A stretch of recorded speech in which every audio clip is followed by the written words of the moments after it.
So it's a small group today, which is sometimes good too.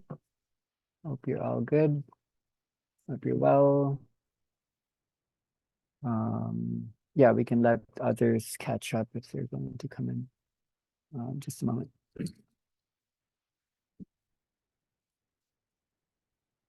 How are you guys? Maybe you could do a quick check-in. How do you feel? And some people might have been doing some of the playlists, some of the work. There might be questions out there that might synchronize with the ongoing topics we're going to be looking into. Yeah, just if you have anything to sound out that might be interesting.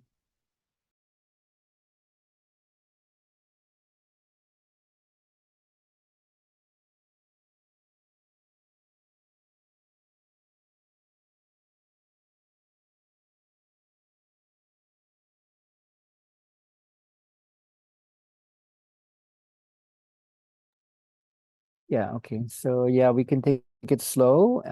We can just make this conversational. So if you have any questions, just feel free to interrupt me. So welcome to the second wave for month 2. Yeah, I'm particularly interested in the topic of synchronization.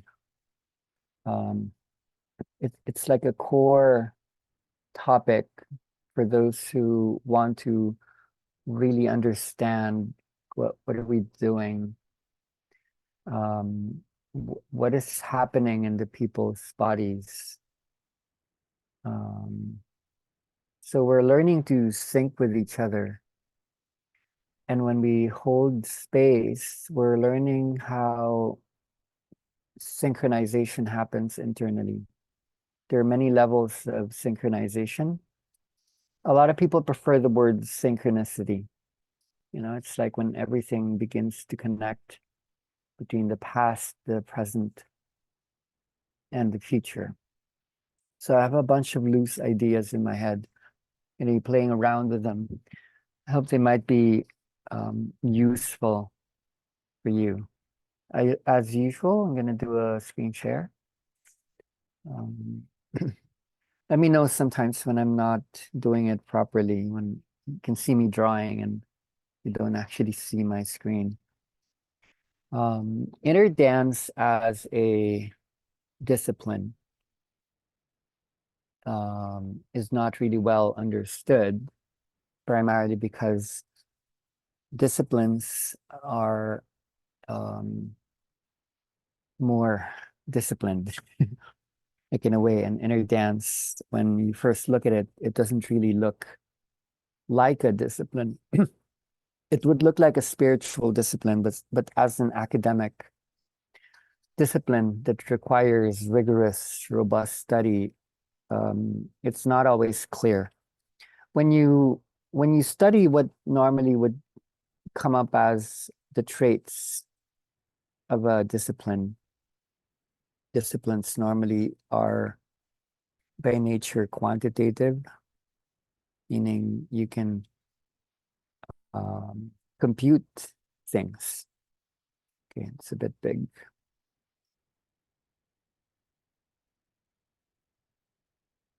And then another trait would be that a discipline is normally reducible. It's reductive by nature, meaning let's say you wanted to understand gravity, then you would study gravitons, and you wanted to study electricity, you would look up electrons. You want to study light, you would study photons. Disciplines are normally quite compressive as well, meaning you would be able to understand the totality of the discipline through simple formula. So that when you do look at the mathematical equations that describe a particular science, you can actually simplify things in very simple formulae. A discipline is normally, it could also be historicist by nature, meaning um, there's a way in which ideas have evolved over time, epistemologically speaking. Inner dance is in many ways like qualitative, meaning a lot of the experiences aren't computable. They're not computational, unless maybe we looked at things from a microscopic way when we study brain cells and endocrine systems and whatnot. Inner dance is also quite holistic, meaning it brings more or less an awareness of totalities, of wholeness, rather than um, like parts. A lot of parts do come up, but we get a sense of how parts are connected as a whole. Historicism is quite interesting as well, um, in a way that we normally would erase the narrative initially to arrive at the sense, like it's not always about the story. And so we a lot of us begin with a wiping away of the story, coming clean, starting from fresh. Um, Looking at these four traits, what I do find interesting as a starting point is inner dance is actually compressive by nature. There's something in the work that we do that could be explainable through a basic formula that is wave-based, so that a lot of the expressions of inner dance, a lot of the different um, experiences globally, they're actually racked within a certain compressed formula, either within the 12 stages or the 5 particular stages in the sleep cycle. We're not going to be talking about that today. I'm bringing that up primarily because the technology, if we were to think of inner dance as a technology, just something you can study, something you can reduce, something you can understand quantitatively. And I do believe there are quantitative measures in the process so that we have something constant. When you watch bodies, when you study the musical element, there is a technology there. We're not just using technology, there is a technology there. The technology is encompassed within the wave that inner dance does follow. So within trainings, we do teach that wave, we do study that wave. And that wave is what you might call recursive. Recursivity is something that is constantly reoccurring. It will keep coming up again and again. And that wave is not really just an inner dance wave. What we would study is that wave belongs within the human being. More specifically, that wave belongs within the human being that is encased within an earth, because we share the same earth. We then share within the human the same wave. There's something equal within the wave of the human that has lived on earth for a long time. So you cannot separate the human from the earth, just as you can't separate the human from all the rest of the beings on earth.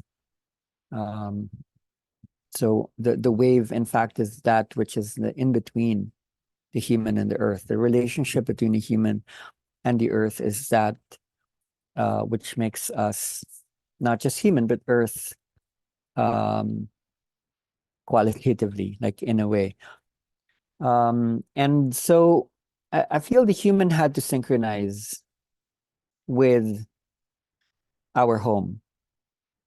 And a big part of the reason why there is discomfort, we can't actually live on Earth very comfortably. Like the human, in many ways, tries to modernize the Earth, control the Earth, organize the Earth, to try to create some kind of order. Um, when we come back to Earth. Earth to the human um, seems to work out of a lot of chaos. Think of the typhoons, the storms that are hitting the Earth every single week. The human is obsessed with order, and the Earth deals with a lot of chaos. Probably if we came to a bigger understanding of what the Earth holds, a lot of that chaos probably does hide order. And I feel the spirituality and the science of synchronization um, helps us to understand the order within the chaos. There's somehow a spontaneous order. There's a spontaneous order. And when you go into the inner dance process, we get a sense of what is that spontaneous order. The inner dance is a tool, a mirror, a metric. It allows us to perceive how actually in the chaos there's order, but we would need to walk back to different dimensions of time and space in order to see the order. How do you see order in seemingly unconnected things? So synchronization, I would follow for a long period of time, and I would get really interested in just clean this up. I would be really, really interested in the organisms or the aspects of the earth that are in sync. One of the things I would study, for example, would be like fireflies.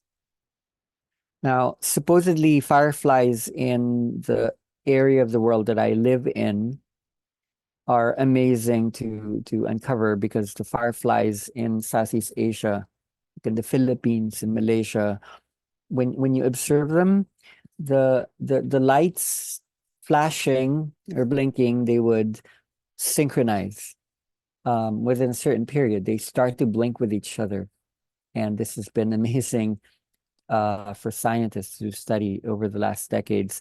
Lately, there have been discoveries that the fireflies in the Americas actually synchronize, and that hasn't been in the literature. So if you have access to the fireflies, let's say you Eugenia in Costa Rica, I don't know if there are fireflies in North America, I'm pretty sure.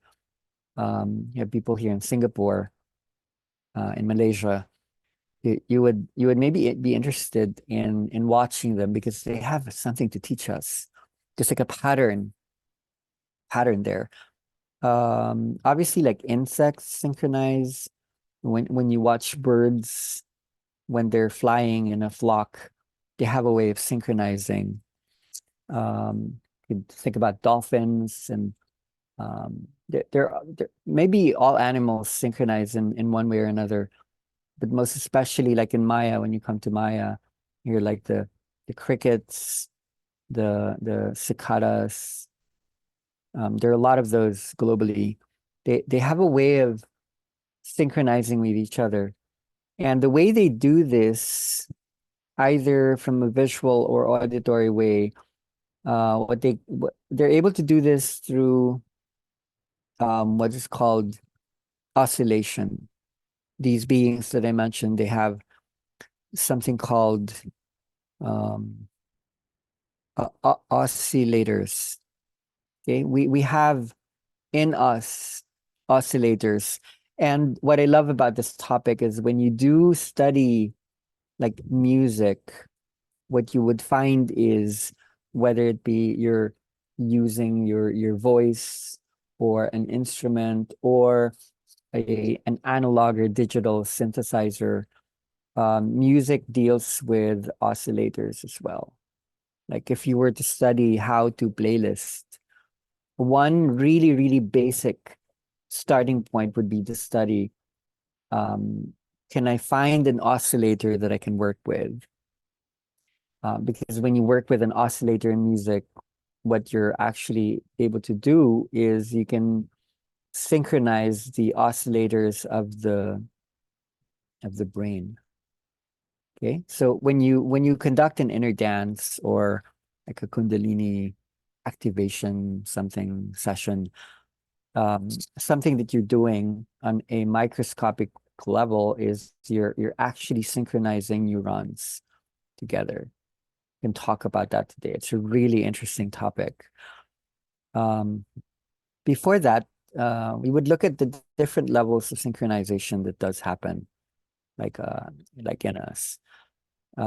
So as I said, yes, synchronization happens on a cellular level.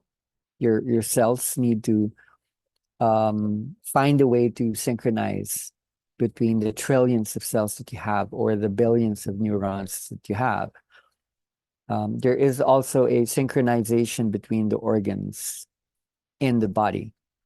So your liver, your heart, your brain, your lungs, your glands, these need to somehow synchronize using either chemical messages or electricity. There is a communication happening between organs and cells. Another level of organization, okay, by the way, this is called internal synchronization. Like, like in the body, there is an internal synchronization that needs to happen for you to um, have homeostasis, for you to have health. Apart from that, there needs to be, as mentioned before, synchronization um, with nature. Okay, so in particular, it's really hard to write. I'm holding up my iPad in an uncomfortable way. Um, Nature and let's say organisms, whether it be plant organisms or animal organisms, there needs to be a synchronization. Um, and so when we hear the word like the clock, for example, the clock is a result of that synchronization activity. Like the very need for a clock comes from that causation that we need to organize internally with what's happening externally, right? If there is an internal synchronization, there needs to be an external synchronization as well. So when you study the inner dance and the work that we do, everything that is used in the process has to do with a clockwork, a synchronization clockwork. We are shifting time. We are shifting the clock. And we're either compressing the clock or we're expanding the clock in different ways, depending on how you look at it. So these would be more or less like the three levels of synchronization. Out of all these, I would actually, they'd all be interesting. So I'm not going to prioritize. We need to study all of these. Like for you to master the work or even your own understanding of your body. Let's say your intention is I want to get myself in sync. I want to understand my body more and my mind and my brain and my spirit. Um, you would want to understand how all of these work. But if you wanted to facilitate others, this is something you would master. And apart from that, I think synchronization as a vocabularization tool to language synchronization, to language the the the ethos or the spirit of synchronization would help you speak to the world, right? You come to a company, you speak to a parent, to a school. You would find instant resonance when you speak the language of synchronization, and you would find easily a brain science meeting with a musical mechanism, a musicology, along with a neurology. So I'd love for you to bring that into your language more and more. People use the word activation or resonance.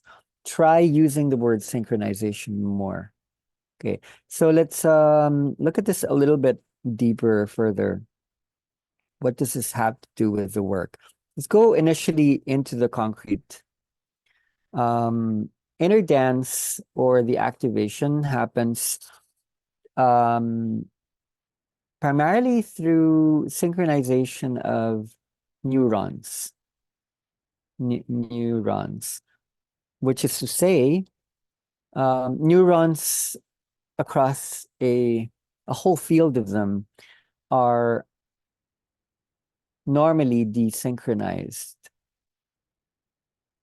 So this spiritual awakening, this explosive process that occurs within our experience, when you read up on the experiences in the inner dance, when people explain, when they go to the cosmos, when they see images, when the body begins to move, what begins to happen in the process is we synchronize what had been desynchronized. So depending on who or what or when you're looking at whatever you're looking at, neurons in adults, neurons in adults are more desynchronized as compared to let's say in babies. Neurons are synchronized, like in babies. Neurons are more synchronized in many animals compared to humans.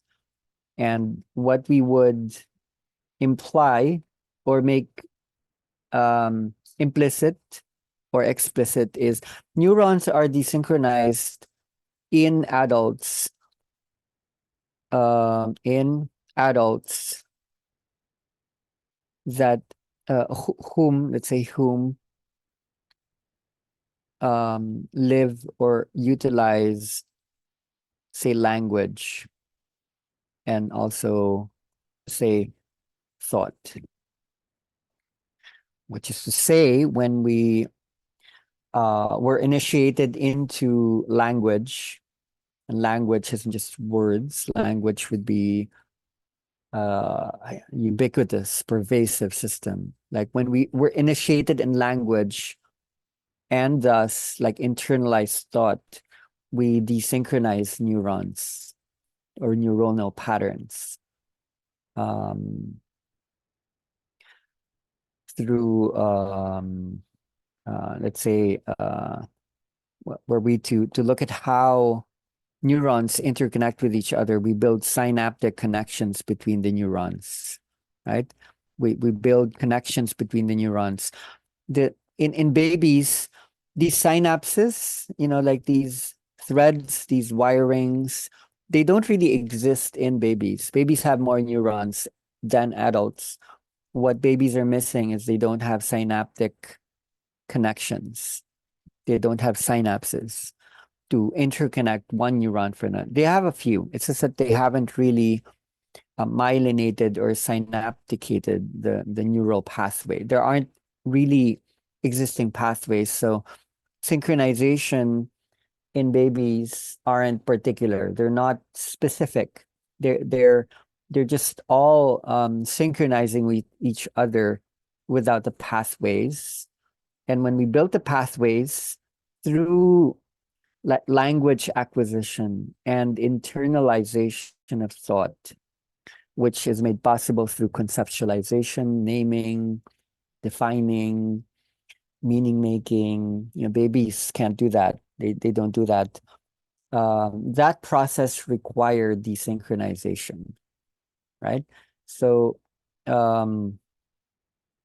when synchronization then happens in adults, when synchronization happens in adults, what happens then is, as we have mentioned many, many times, we become like babies again. And what happens in the brain is basically like electricity. Electricity happens in the brain. When you raise electricity in the brain, naturally, synchronization happens.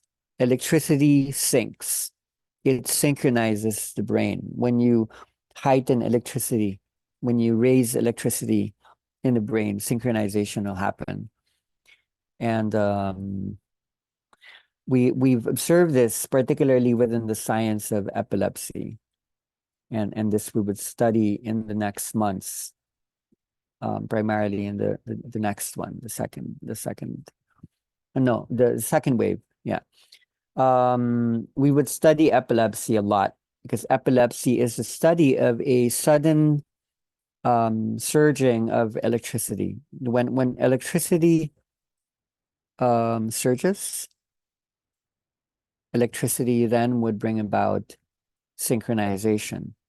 So you would maybe wonder with the epileptic specialists, the question like why does an epileptic surge occur and when, right?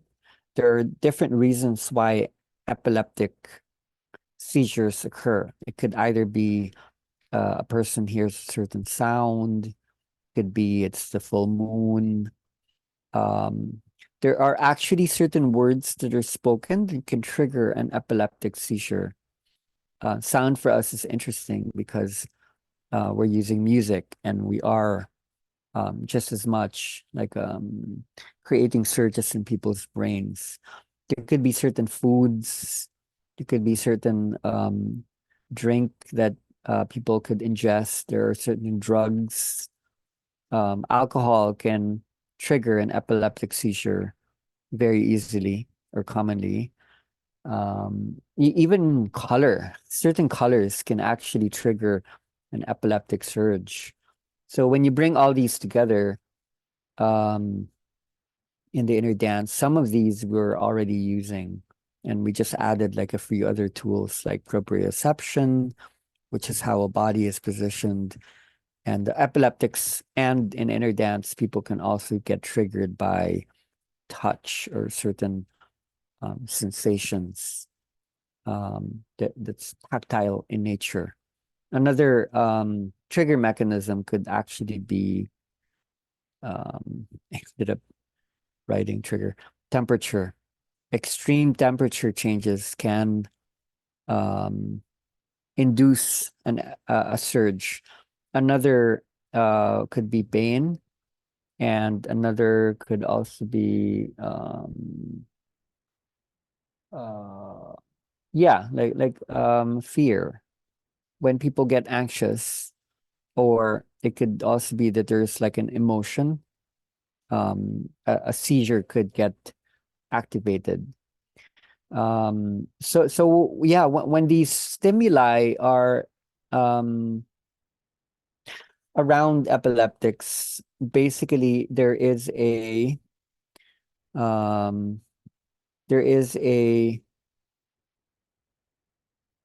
super sudden, super fast, super expansive synchronization in the brain.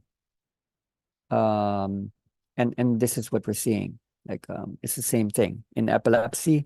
Synchronization happens in inner dance. Synchronization happens. So I would love for you to ask for the long period, like why, like when, and we're actually then in tandem with doctors in a way that you're conducting research inside your own body and in the bodies of others.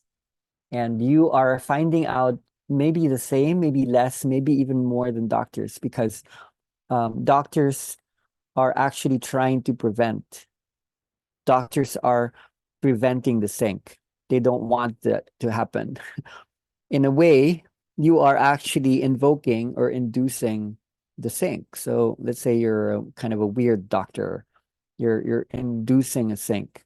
You're interested not in the removal of the sync, but actually the creation of the synchronization. Seeing that synchronization actually leads to different positive, interesting effects. Like a lot of people say, okay, my life changed and I got rid of addictions. I actually lessened my anxiety. So synchronization could be like a a long lost principle that maybe we were born with that had gotten lost, and we're bringing this back.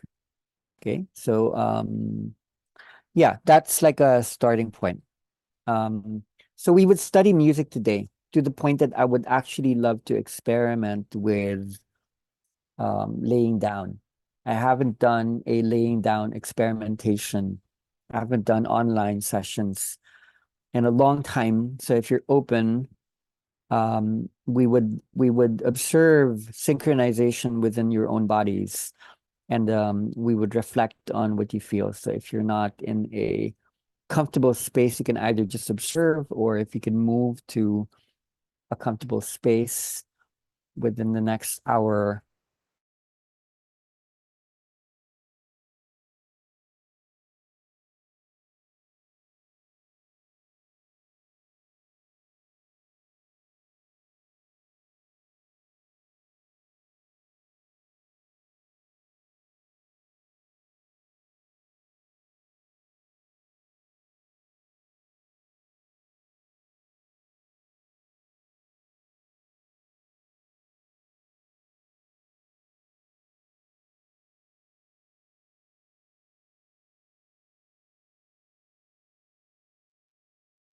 Hi.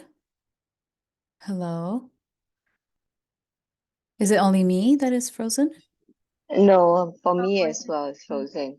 Okay. So Yeah, I think we lost him. just Oh, yeah. maybe we need to leave and then come back again. No, he's gonna come back probably. The Okay. call is not. Um, did he put someone as a co-host? No. No, I don't think so. No, now Car, you are the host. It jumped to you. Carly, could you put me as a host or co-host? Just to make sure we don't lose the call. I'm not sure how to do that. Let me see. Yeah, so you're gonna see an option if you click on the participant list. Like that. Did I Okay, do it? yeah, perfect. Yeah, just to make sure that if you also go, we're not losing the call. Yeah, perfect. So let's just wait that Pi comes back. He probably just got disconnected. So we're supposed to be getting into session mode. We're supposed to Yeah. be finding our laying So down. yeah, so in the meantime that he's coming back, you can take the time to set up your space. We're gonna go into a session to experience the synchronization that he just spoke about. So I really like it because it's right away experiential. So make sure that you are in a comfortable place. Maybe you can also lower the lights if it's very bright in your home. Feel free to lay down. You can even have a blanket, like really get comfortable. And we're gonna go into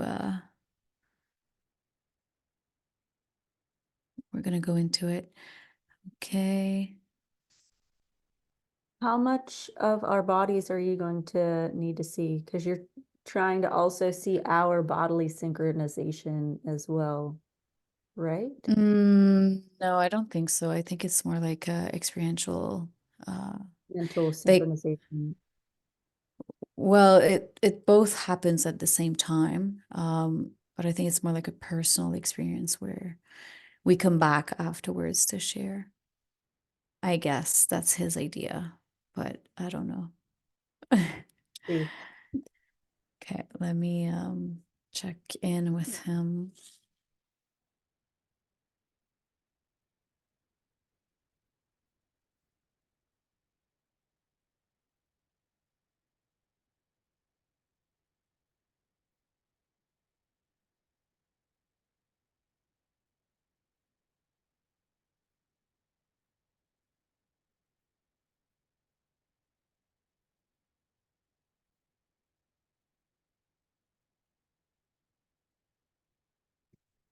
And by the time that he comes back, we can still use this time to do a little check-in if you feel like sharing something or if something resonated in his sharing, what he said before. Or maybe, yeah, I can look into the questions. What is the difference between retrocausality and synchronicity?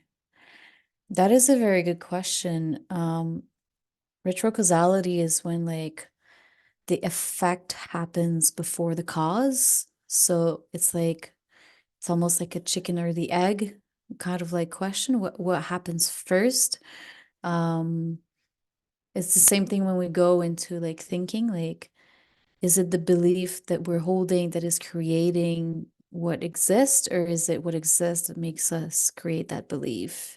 It's kind of like holding both. And synchronicity is when on a sound level, everything vibrates in or gets kind of like activated in the same similar vibrations or frequency, where everything is like coming together. So there's not like one thing that is asynchronized, that is desynchronized as well.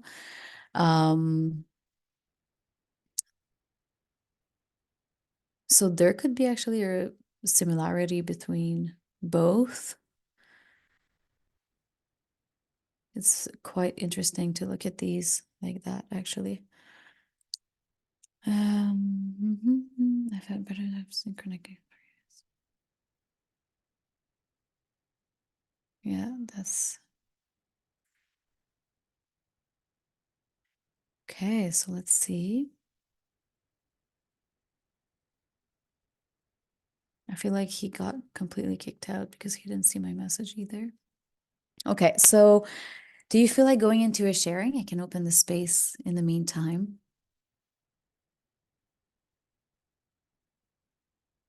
Anyone that feels to share an experience, anything that feels relevant to the call or irrelevant also sometimes.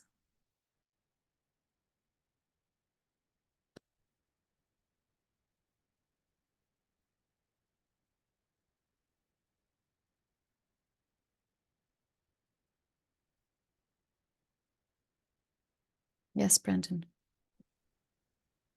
Can you hear me? Shut this door.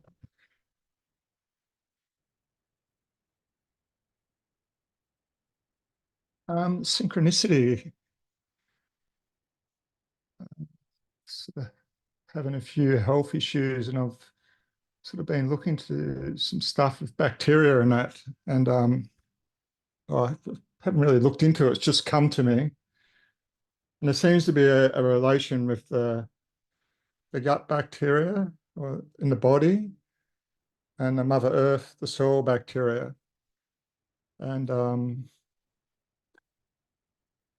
there's this bacteria called mitochondria in the stomach that for many years scientists thought it was actually like part of our cells, and it's come into my attention and also I think wider public now a bit that this bacteria is almost like a conduit of information and the resources to share the resources required between the bacteria, the human gut flora, I guess, in the stomach, and the gut, what's required to self-heal and what's required of the soil gut bacteria to self-heal. So in essence, this, what Paul was saying before, this needing to know languages and putting stuff into classifications and concepts and constructs and trying to work out stuff, always trying to work out how things work. And it's almost like this mitochondria bacteria, it runs between the stomach and the earth, is it basically, from what I'm understanding myself, is I don't have to really know how it works or what to do, but the bacteria in the stomach sort of basically is a conduit. It's a connection between the human and the earth, like, and it seems that for some strange reason, all this disconnection we're having as a humans and the race getting bigger and bigger, especially in the West, is our disconnection with the earth. And that goes down to little stuff just like washing your hands with antibacterial, like just cleansing everything. Like buying a house and getting a 1/4 acre block of land and just crop dusting it. So all there is grass and concrete and no other, we just kill all the nature and the ecosystem in it. But if we just stand back and just let this ecosystem work itself, and we used like the turpine, the snake turpine theory, where I think one of the notes, it comes back on itself and eats its tail. It's got that diagram. But this mitochondria bacteria almost works the same. It's almost like it's sending the message from the humans what it requires in nutrients from the soil. And the soil will produce that for the human. And at the same time, the soil mitochondria bacteria will send messages through the bacteria to what nutrients it needs to self-heal, the soil itself. So it's almost like the full cycle. As we die, the 5 elements that dissipate back into the soil is delivering the nutrients, just what the earth needs. So it's almost like we're trying to get caught up in needing to just, the disconnection is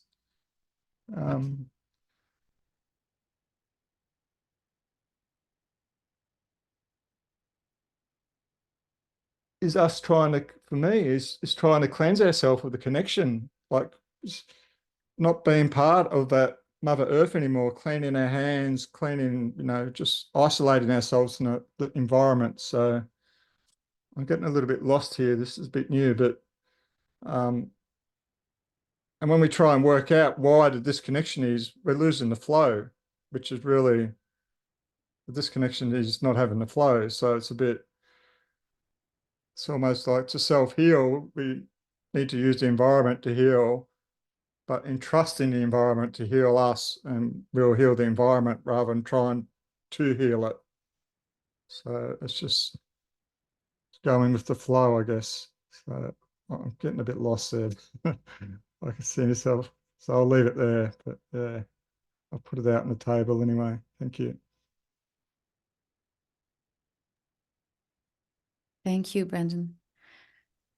Anyone else would like to share on this, or just bring a sharing to the space? Yeah, I was just thinking about, or it came up when I was talking about synchronization, especially within neurons, which is what we're kind of experiencing and in facilitating the experience of the synchronization. And it came up how we as humans are also the neurons of Earth, of Mother Earth. So how we are a lot like between humans out of sync as well, and how this can above, so below. So we as humans are also going through a transition where we are maybe starting to synchronize with one another as the brain, as a consciousness of the earth somehow. So just wanted to share that. Beautiful. I like the picture it creates in my mind. Thank you. It's interesting because linking this, so having this like idea that we're neurons, but at the same time having the idea that like in the end we go back to earth. We're kind of like food for earth in a way, like it takes us back, so like we nourish back the earth. So it's also an image I had when you shared, Brendan, that like all of this time we're just slowly going into this decomposition, like even being alive, we're like in the process slowly, like aging is like going towards this decomposition at the same time. So like we're tapping into this, and I feel the more we actually connect together, like having this neural connection, this synchronicity, like you're sharing, Rene, that like we're holding all together as humans. And the more also like, what if humans are just like one part of the earth, and then we sync in with another part, which would be maybe the animals, and then the trees, and then, you know, like all of this synchronization is really needed to happen. So yeah, I like the image. Thank you. Anyone else? Yeah, and Yeah, also how go. we're sorry. Yeah, also how we're going back, just like we're sometimes going back to the baby brain or the baby state or brain state where all of this potential is, and all the synchronization, even though there's not a lot of the pathways, maybe as humans as well and as Earth, we go through the cycles of desynchronization, and then we're also going back maybe to a time that has already happened where the synchronization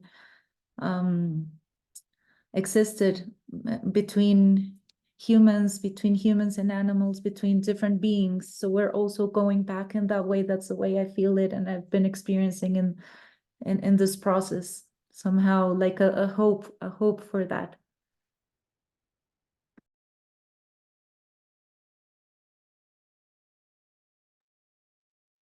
Yeah, thank you. Anyone else? Carly? So synchronistically, I didn't listen to Pi's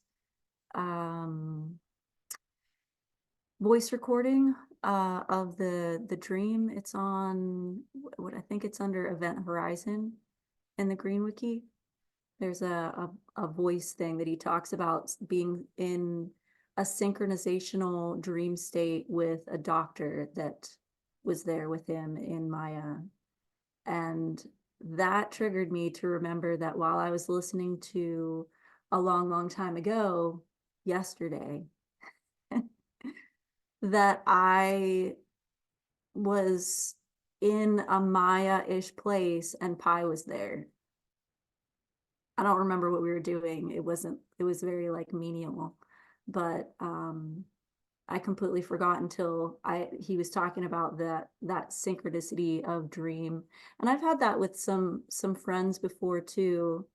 A friend that is very adept at traveling in the astral realms and remembers a lot of her dream states. And I dream of her probably like once a month, and we'll like talk back and forth about like, oh, you were my dream, what were you doing? And she's like, oh, I think I remember that. So that's an interesting thought in the synchronization of brainwave states and that cellular level. When we get near each other, that friend of mine also, we start to get a little telepathic, which is another kind of synchronization. That definitely happens with animals, I think, too, in that state where in the recording with Ash, how he talks about, they're talking about how you know, does the thought of the event or doing the thing actually precede the thing, or you know, are you thinking that you're going to do the thing, or is the thing already done and you're knowing the thing got, you know what I mean? That part.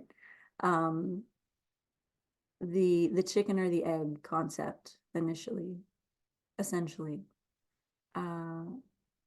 So it's interesting to think about it like that. I've also been led back into the gene keys. It's a human design world of Richard Rudd. That's a very wonderful, literary, poetic, spiritual man. And so I was starting to go through some of my golden path again, but it led me back to the 55th gene key, which is one of the keys. And they talk about there's supposed to be this event horizon that happens in the year 2027. And there's some stages. It was 87 and 2012 and 2027. where we're supposed to be, and what the gene keys are is like humanity is genetic DNA recomposition along with our consciousness evolution and how it changes us genetically. There's supposed to be something big that is supposed to happen in 2027 evolutionarily, where things like this are happening. Like people are going back to the earth more, and we're thinking from more of a logical state versus emotional state, and we are communing more with animals, and we're stopping eating as much meat, and we don't have to even eat as much because we're starting to cellularly lighten and become transparent and be able to use light as food, and all these really interesting concepts. So if anybody's interested in that, just Gene Key 55. And currently the audiobook is available on Spotify. So you can go through those chapters if you don't have a copy already. So those are my synchronistic events today. And I was listening to that literally like earlier today is what I was led to listen to, those synchronistic event horizon shapings of self and the world. I think that's about it. Wow, thank you. That's holding a lot. It's interesting what you shared about the Ash dialogue and kind of like holding this, like when we think that's the thought, like what comes before the thought is the movement, but what is the movement? What comes before the movement?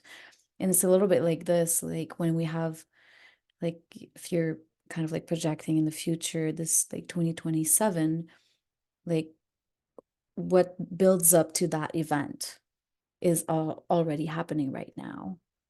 And so it's like happening already. So it already happened, but it's going to happen in 3 years. So this is like also going into like retro causality, and at the same time synchronicity, because we know that something is happening because it happened already. So it's like going back to the question, what is there and how it's there, and like chicken or the egg. Yeah, I really love holding these dialogues. It's really amazing. Someone else would like to share? Oscar, raise hands. Hey, hi everyone. Sorry, arriving late, but I was maybe reading some aspects that someone in the reunion was sharing to me about retrocausality, synchronicity, synchronization, and also the material that we had before. But about the egg and the chicken, well, I would like to say something. If we take distance from space-time, which is also an aspect of how retrocausality really works, works in time, but is out of time and space. For someone that is the architecture of something, is building something. The architecture have already pre-designed the egg and the chicken at the same time. So there's no answer for what is coming first from this proposal of view. But in the design, egg and chicken exist at the same time. And they are the solution and the expression and the sequence that is in the realm of the creator, the architecture. When what was done first, both are words contemplated first, is what I used to believe, that maybe this is not easy to, it's not easy, no, it's not accessible from time and space coordinates. And well, in one hand about this. And yes, I would just want to say that also I'm very close to Gene Keys, not as a facilitator, but as a reader, and also looking between what they propose about our expectations. And I found this very interesting. Thank you for mentioning here also. Thank you.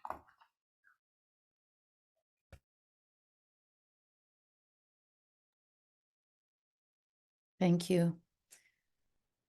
Anyone else would like to share something in the space?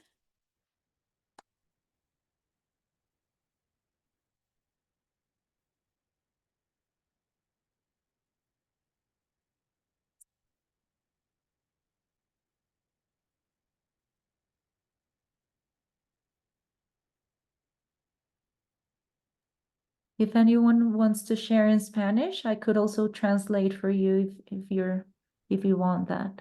Si quieren hablar en español, lo puedo traducir en caso que quieran compartir algo. Gracias.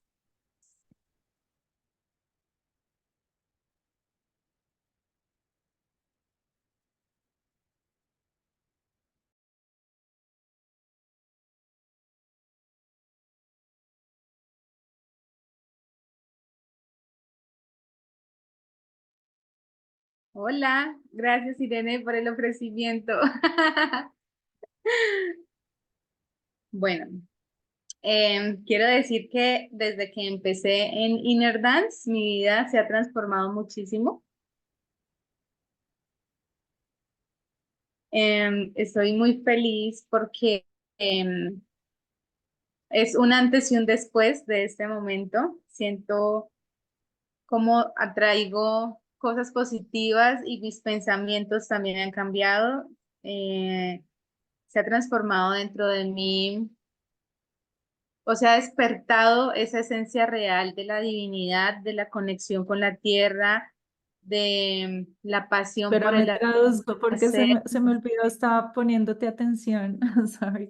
Ay, I was perdón. into her and I forgot I had to translate. Oh, Pi is back also. Okay, yeah, so Ibeth was just sharing how her life is before and after inner dance. She feels that her life has completely transformed. She can now feel the divinity within her very palpably. Ahí creo que resumí lo que dijiste. Yes. Y soy muy afortunada de estar aquí, estoy muy agradecida, muy contenta y espero dentro de poco poderlo expresar en inglés. And she feels very grateful to be here. She's very excited, very happy, and she hopes that she can soon start to share in English herself. Thank you. Gracias, Edith. Thank you, Irene. Gracias. Thank you. Yeah, it's great when we have a translator in the space. Thank you, Irene, for translating. Hi, welcome back. Are you ready, or should we Yeah, so continue sorry some? about that. Like, I don't know Okay. where I left off even. I was on my phone internet, and I'm trying to get away from the other people. You have an ongoing training, so I was trying to escape, but then I ran out of load. I'm back. Where did we drop off? You were going to start a session Ah, okay. or a Well, music, or I don't know exactly where you were well, going, now I but can't you, because this, yeah. Well, my okay. setup is all the way in the other house, so that's not gonna happen. Could have been Okay. interesting though. Yeah, like I would love to look at Ibeth's Ibeth put in like an interesting comment in the section. So I translated it.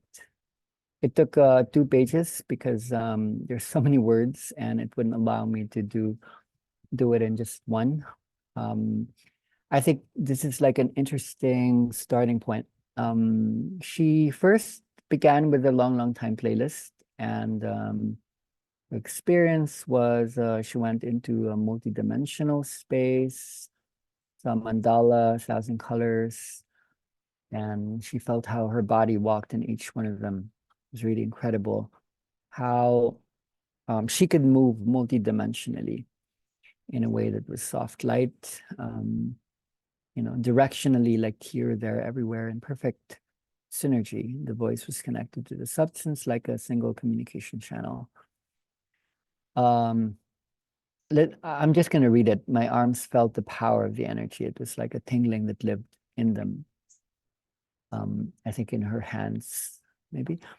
At some point, there was desperation, some anxiety. She wanted to run away. I felt that a lot of energy was activating in me, and I thought that I couldn't stand it. Each time my hands got hot, but I felt the tingling got more intense. But then, because we were one, the energy condensed. I felt how my body became light again. You can also feel that this energy is increased. It's beautiful. My arms and hands, they received the energy with sweetness. The fear and despair disappeared and went away, and then it became colors, mandalas. And emptiness once again comes. Time and space and loss are lost, and the true essence is reincorporated. I continue moving from one place to another, seeing from a distance what's happening on Earth, how beings act. I go slowly from one place to another, and I just enjoy being in that place at that moment. I wake up amazed and happy because I continue to live that energy. Okay, so she has another experience, which was in African time. And this is a very, very different playlist from Long, Long Time. They both have the same time word, I just realized, but they're different. So she did it the following day. The brain was very active, 1,000 ideas, projects, instructions, so very creative, like the emptiness and energy that was present in the other playlist. So there's a lot of thoughts. I think this is beautiful. I actually like it when people have thinking involved in the inner dance process. My brain was still active, issuing ideas and solutions to situations that were problematic. As the rhythm changed, my brain thought about something else. It was surprising how with each sound, with each vibration, it adapted easily, and it began to see multi-dimensional images. This is interesting, I think. There's more imagery as opposed to more like colors and mandalas in the past one. They were perfect paintings. My soul slowly detached itself from my body as the playlist advanced. I could hear even the faintest sound. I could go from one place to another with incredible clarity. I experienced every situation, every rhythm, every vibration. I was taken to different and beautiful places. Saw people I knew and I didn't know. They smiled at me. They connected with the moment, and I could hear the sound of their steps, sound of the animals, the sound of the breeze, the plants. No matter how faint it was easy for me to detect that something was moving. My being was blissful. It could move from one place to another with ease. It simply let itself be carried away by, I'm gonna skip. Yeah, so I saw how my senses changed. I think this is important. They allowed me to have more sensations I've never experienced before. I think on topic, thinking about synchronization, she felt the neural connections, like there's a meta cognition as to what is happening in the brain. It's not just a spiritual experience. There's like a brain, going into the brain, looking at the brain, feeling the brain. So I found that really interesting. I just saw that this morning, maybe a couple of minutes before opening the call. I really like juxtaposition when you put one type of playlist against each other. Let's go to the website. Long, long time would be what? Let's see.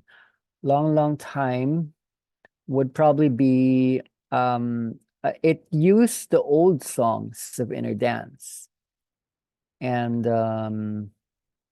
these would be the normal feedbacks coming from there. And it would have used basically like a DJ type construction, where it would be songs sequenced against each other. The African time was basically built out of a digital audio workstation. It was built out of Logic Pro. And I want to ask you, having gone over the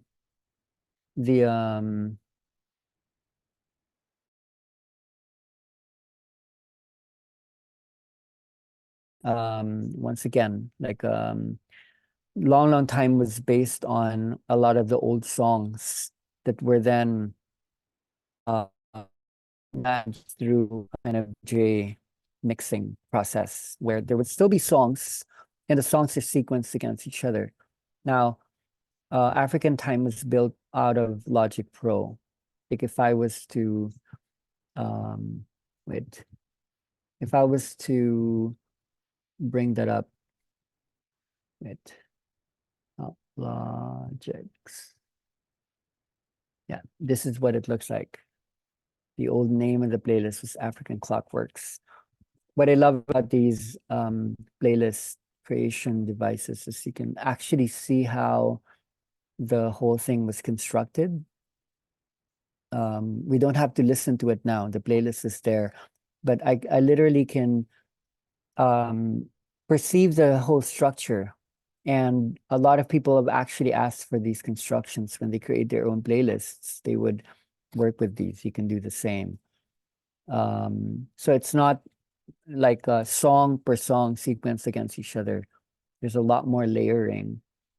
So when you study the experiences, maybe it's not entirely easy to notice the difference, but was there a difference? And I would ask that to Ibeth. I would ask that to all of us. The level of synchronization is different.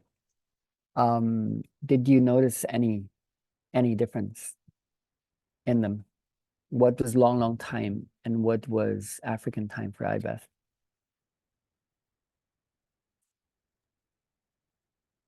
Y Beth te pregunta si sentiste la diferencia en el nivel de sincronización entre las dos playlists, Long Time y African Time. Sí, cuando estaba escuchando la de Long Time, sentía más suavidad, como que era más estable, mientras que cuando escuchaba la de African, yo podía, o sea, me movía muy rápido, los lugares los vivía con más intensidad. Yeah, so she felt the first one, Long Time, was more stable, while the second one, she could move faster and easily and from different places and times. Yeah. Yeah, so that could be because of more layers. So anyone who listens to African time, what you would get out of it is there's a lot of spoken word, which is not something normal you would see in the different playlists, because the other playlists would be more songs. There would be words there, but the words would be sung. So when you hear words spoken, what actually conjures normally are images. So when you listen to the experience Ibeth had, there was something more clear, something more structural, something more multidimensional in a way that she could hold the multidimensionality there. There's also a lot more parts that she could perceive, meaning in the first playlist there was a lot of like wholeness, right? And then in the second there's like a lot of the parts she could almost hold them. She could talk to people, she could see situations, like actual situations, and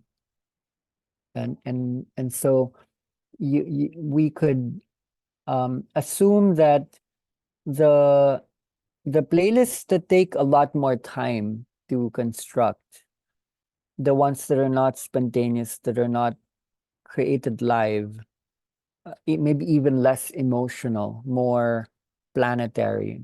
Like African time talks about Africa. It brings in a lot of sounds from the animals and so on and so forth. I particularly like the experience where she had these problems and suddenly there were these solutions and creativities that allowed her to perceive the problem from a much more expanded place. I think that that's going to be quite relevant. So when we study playlist creation. I'm going to open up the call for one. Did you find the topic synchronization interesting? I'm not sure when I got cut, but I had a whole outline. I actually kept talking alone. I don't know, it could have been 10 minutes, 15 minutes, and Italy comes and you're talking alone. Fanny sent you a message. So I actually lost a lot of material and I don't like repeating. So going back to ground zero, does the topic synchronization like resonate with you? Or would there be ideas, questions there that you can feel unravels something inside and outside?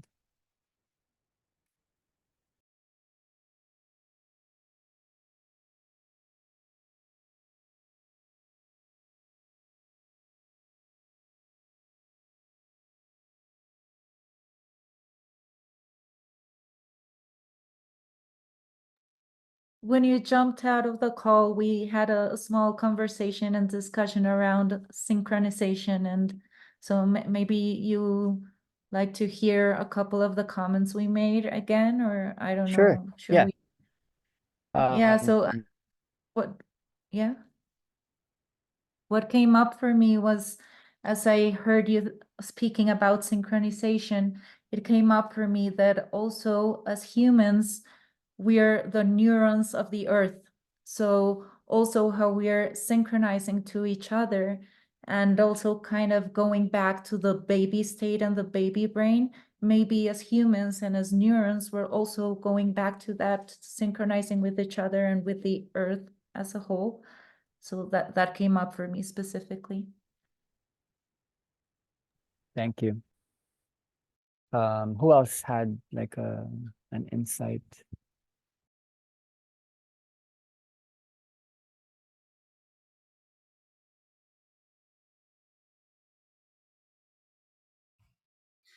Hi.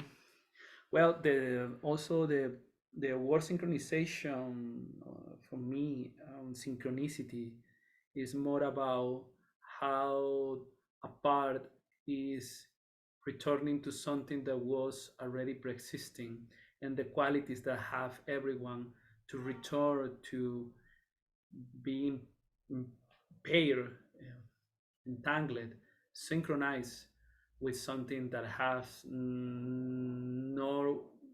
nothing to do with what has been learning, have to do with something that is part of us, and is a natural response from our system when the conditions are there facilitated for that. Yeah, I think that's interesting, Oscar. It's really interesting to look at synchronization actually as a precursor to the learning process, that when we learn, we actually need to desynchronize potential connections so that we could limit the amount of pathways that makes a word possible, makes a concept possible. Okay, wait, Fanny sent the questions. Does synchronicity in the brain correlate with brain coherence? Are they directly related? Yes. What is the difference between retrocausal and synchronicity? Okay, we could tackle that as well. Yeah, these were questions in the chat before you dropped out. So I'm sure okay. you're not seeing the previous messages. No, not at all. Yeah, Yeah, thanks. exactly. So Chat it's there. box is empty. On brainwave coherence, yes. Synchronization between the synaptic, where there are synaptic connections, there's either consonance or dissonance. So when we make too rigid existing connections and we're not able to see other possible connections, potentially a lot of the connections are there, but when there's fear, there's a lack of coherence. There's like a cognitive dissonance. So how we can make this practical is the greater coherence is made possible by higher vibrations, higher brain frequencies. But a lot of that won't be possible if we're not oscillating lower frequencies. So one way to let me know as I try to share my screen if it doesn't come out. Okay. So yeah, this is what I was drawing out alone while you guys were having a chat together. Brain coherence would be when the highest brain waves are oscillating, then information, a lot more information can spread out. I think when we're somewhere in the middle, maybe here, maybe beta power, a lot of the information is more like limited. The information is limited so that information can't travel as far, and a lot of the connections are unseen. So we to move the state of consciousness to go into a less limited you know point of view or perspective, we need to move up to here. And we can see that in the experience of Ibeth. Like, actually, it's quite amazing to read her words that maybe in beta, this is where a lot of problem solving, but also problem sustaining is being held.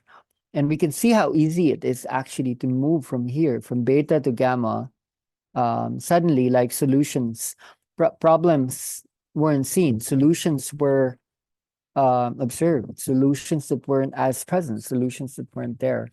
So raising up would create more brain coherence. But from what we're seeing, this is both from science and the spiritual emergence that is called inner dance. There needs to be a substrate of very low and slow vibration. So here's where we make specific: slow and fast combined in a diversity. I wrote it somewhere there. The more diverse the waves, but especially in holding heterogeneity between slow and fast, creates a greater brain coherence, and we move from what we might perceive as a cognitive dissonance. Cognitive dissonance is when we're hiding the truth, when we're hiding possible sight, and we start focusing on the problem. That even when we try to solve a problem, energetically, the problem actually gets placed there even more so, because we're stating to the universe, I need to solve a problem. If I need to solve it, then there is a problem. Even if I solve it, the energy of the problem has been placed there. To move away from it, to perceive solutions, is to actually see that there is no problem.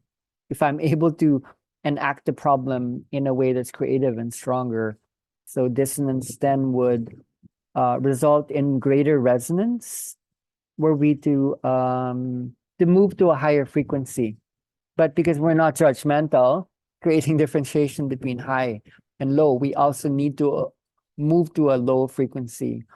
So resonant people are very crazy. They can hold high and low together at the same time.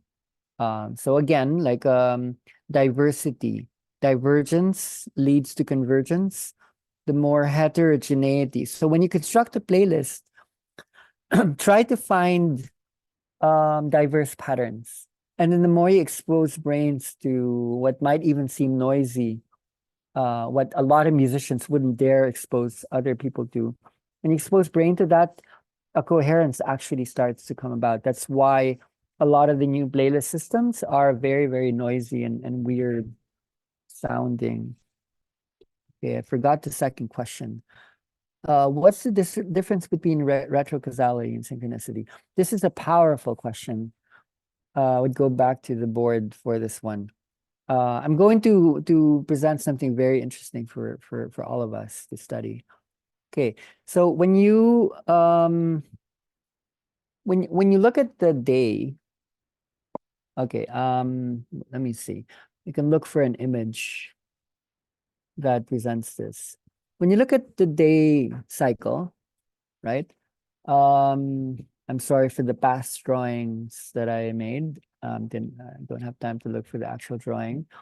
6, 12, 18, midnight, 6 a.m., noon time, 6 p.m., midnight.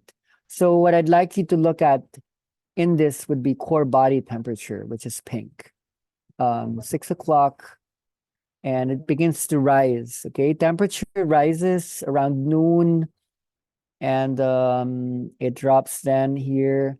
I don't actually like this map. I don't find it accurate. Let me look at this other map here. Okay. No, there's no core body temperature here. Okay, let's go back here. Let's go back to that one.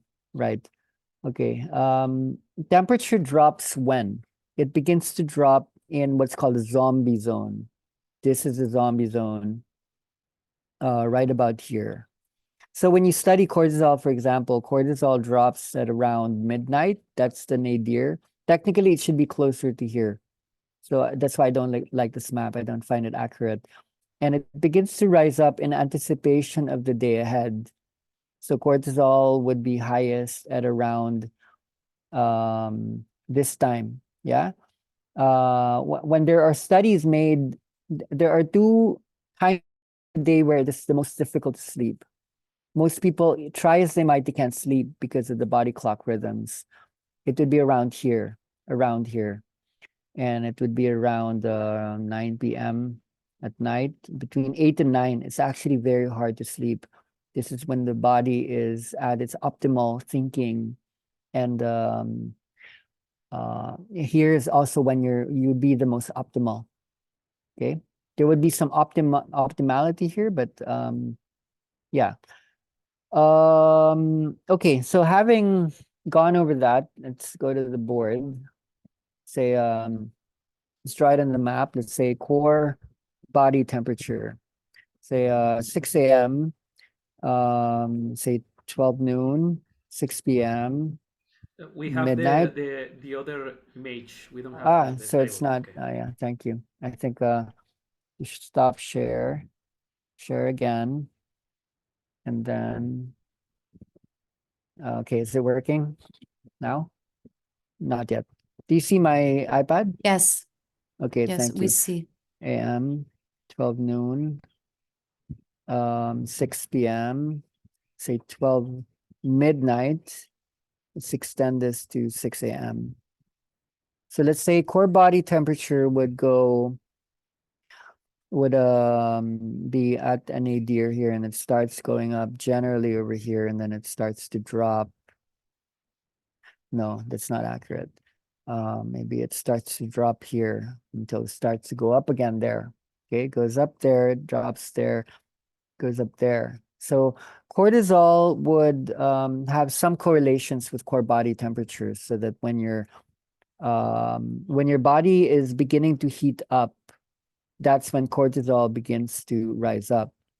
Now, melatonin is kind of counterintuitive to cortisol, so that when your core body temperature is super low, like right here, this is when this is when melatonin would be up. So melatonin, as we know, is the chemical, is the neurotransmitter that brings about the dream state or the REM state. Melatonin is normally highest here at 3 o'clock in the morning. And that's usually, so let's say cortisol is at its lowest, like right here. Right here. This is when cortisol is at, and melatonin goes up. So what we would surmise here, we'd study this in the long term. A lot of these chemicals are helping you to situate yourself within the clock. So there would be a sync mechanism when you go through the circadian, the 24 hours of the day, so that your body knows when to work and when to rest. So what would happen then if you ask someone to go into the laying down experience? I think that's quite interesting, because something you would do as soon as you lay down and then you close your eyes, you go horizontal, you close your eyes.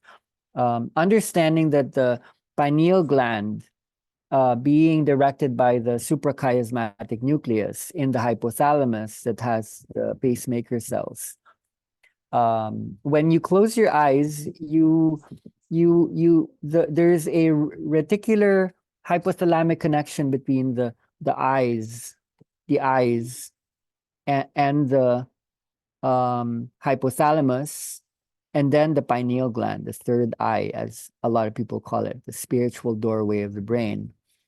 When in the absence of light, sorry, not that one.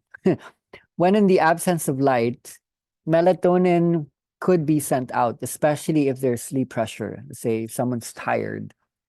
Melatonin levels would go higher in the absence of light. In the absence of dark, let's say when it's light out, melatonin levels would drop. Cortisol levels would go up. You know, melatonin would go down, cortisol would go up.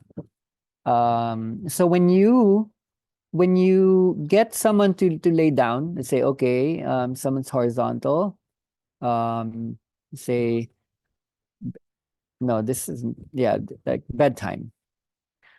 Then what you're doing is, no matter what time of the day, you're now raising melatonin levels up. Now, looking at this chart, I find this really interesting. When you conduct an inner dance at 6 o'clock in the morning, at 12 o'clock in noontime, at 6 o'clock in the afternoon, or 12 midnight, or again, the next day, 6 o'clock in the morning, the question here is it the same inner dance? Is it the same? Some people might say, yes, of course, it's the same process. I'm using the same music, same proprioception, same tactician. The answer is no, it is not the same inner dance, because the core body temperature, cortisol, melatonin, epinephrine, acetylcholine, oxytocin, all these levels would be timed according to the clockwork. So there would be an approach where if you do an inner dance when cortisol levels are high, you actually would need a lot more melatonin and serotonin and maybe even dopamine to bring the energy down. Let's say highest would be 3 o'clock in the afternoon, right? This is when you need cortisol quite a bit. Cortisol, let's say, is high. Then you would need more inhibitors or depressants because of the stimulation that's happening inside the system. So let's say a lot of people around the world, a lot of the workshops would be when? It would be at around maybe 8 o'clock p.m., right? Because that's when people are coming from work. They reserve the space in the yoga hall. It's not actually one of my favorite times of the day. It's one, for me, it's one of the most difficult times of the day, but because of the fact that people are coming from work and, you know, not everyone can do everything on weekends, then I would say the ideal time, if I was to make a choice on when people could lay down, it would either be nearer to midnight at around 10 or 11 o'clock at night, or I would do it around 7 o'clock or 6:30 in the morning. That is when core body temperature is at its most optimal. You're right here, still coming from the dream state. I would try things out here though at around 3 o'clock in the morning, but I would try things out here where people are still quite near the REM state. Core body temperature wise, there's a lot more sync in terms of gamma, theta, or delta frequencies. Like here, you're coming out of REM, or here, you're just about to go into REM. Let me erase this because I already put that like here. I would do it around here, and then around here. So the point that I really do want to make, like I thought that would be interesting to talk about for now. The point I want to take is when you get people to lay down like this, and then you expose them to this wave where core body temperature suddenly goes up drops down, goes up, drops down because of the amount of stimulation and inhibition you're bringing in with the music. What you're doing is you're actually bringing about a compression of temperature. And because temperature is actually very related to temperature is sound one. Like sound has properties related to thermoception. Sound hides temperature just as temperature hides sound. Like there's sound and heat. So when people trap heat in the body, there's information within the sound. But sound also has magnetic properties. Sound has magnetic properties, and magnetic properties are very related to time. So when you bring about this kind of wave, what you're doing is you're taking in a wave that could have happened within a whole day. And then when you compress that, and a lot of that then has, like remember, like we talked about the synchronization patterns between slow and fast, the combined signaling. There would actually be a lot of mini waves happening in these big and small. There is then a reason why people would experience like the time scale of the earth, time scale of humanity, or even like a person, like my whole life flashed before my very eyes. There's a shift in time perception. That's what we're doing. We're compressing time, temperature, sound, and magnetism because of the intense changes that takes place in the process that we do. And even though that might sound like, oh, wow, we're imbalancing people, when we expose people to that diversity, to the heterogeneity, based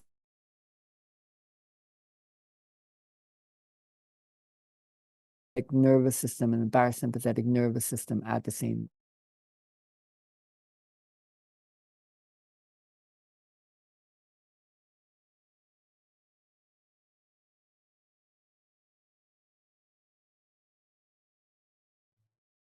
I'm not sure if I'm the only one that I'm not listening to Pi.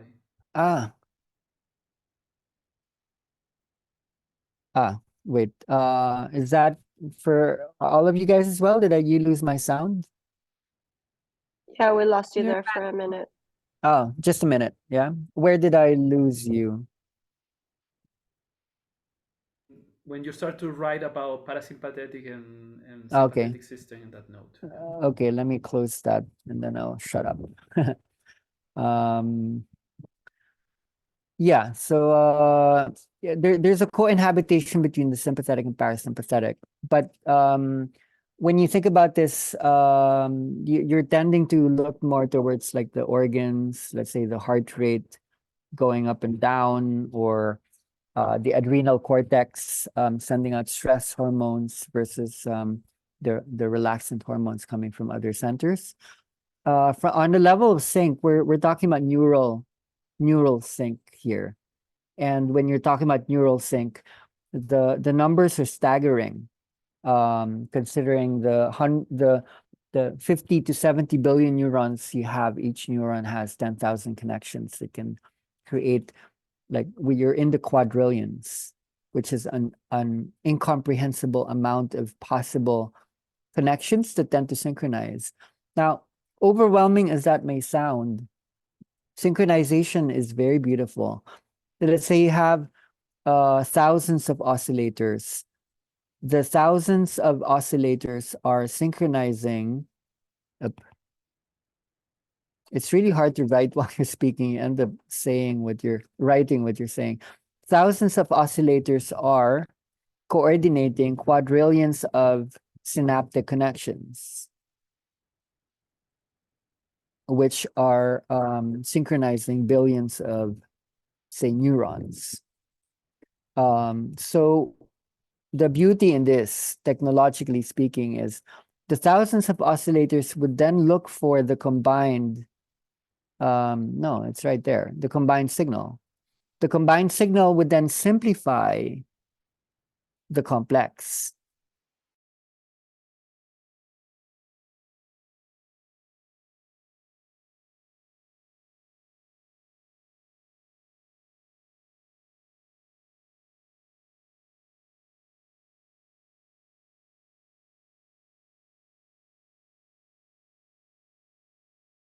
That's electricity and magnetism turning into each other.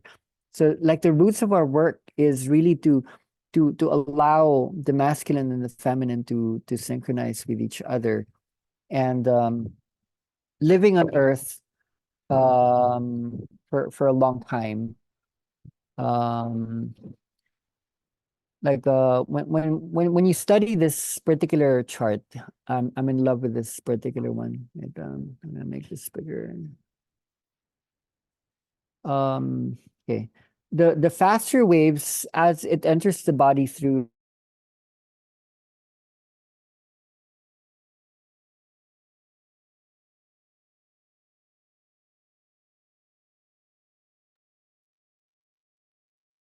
Hi. Ah, Is it yeah. only Está me? Oh, congelado. hi. You lost me Yeah. again. Okay. Yeah, you're cutting off a bit. Sorry. Okay. Okay. Now you're back. Now I'm back. I think it's a shared screen, right? I'll just describe it. When information enters the body, when it enters through the brain stem brain, the waves are actually a lot faster. And when it reaches the neocortex, new brain, which is largely responsible for planning, for thought, we actually need to slow down the waves. So when we are in the world having to function as normal human, normal, responsible, God-fearing, hardworking human beings, we actually need to slow down the waves. And that's creating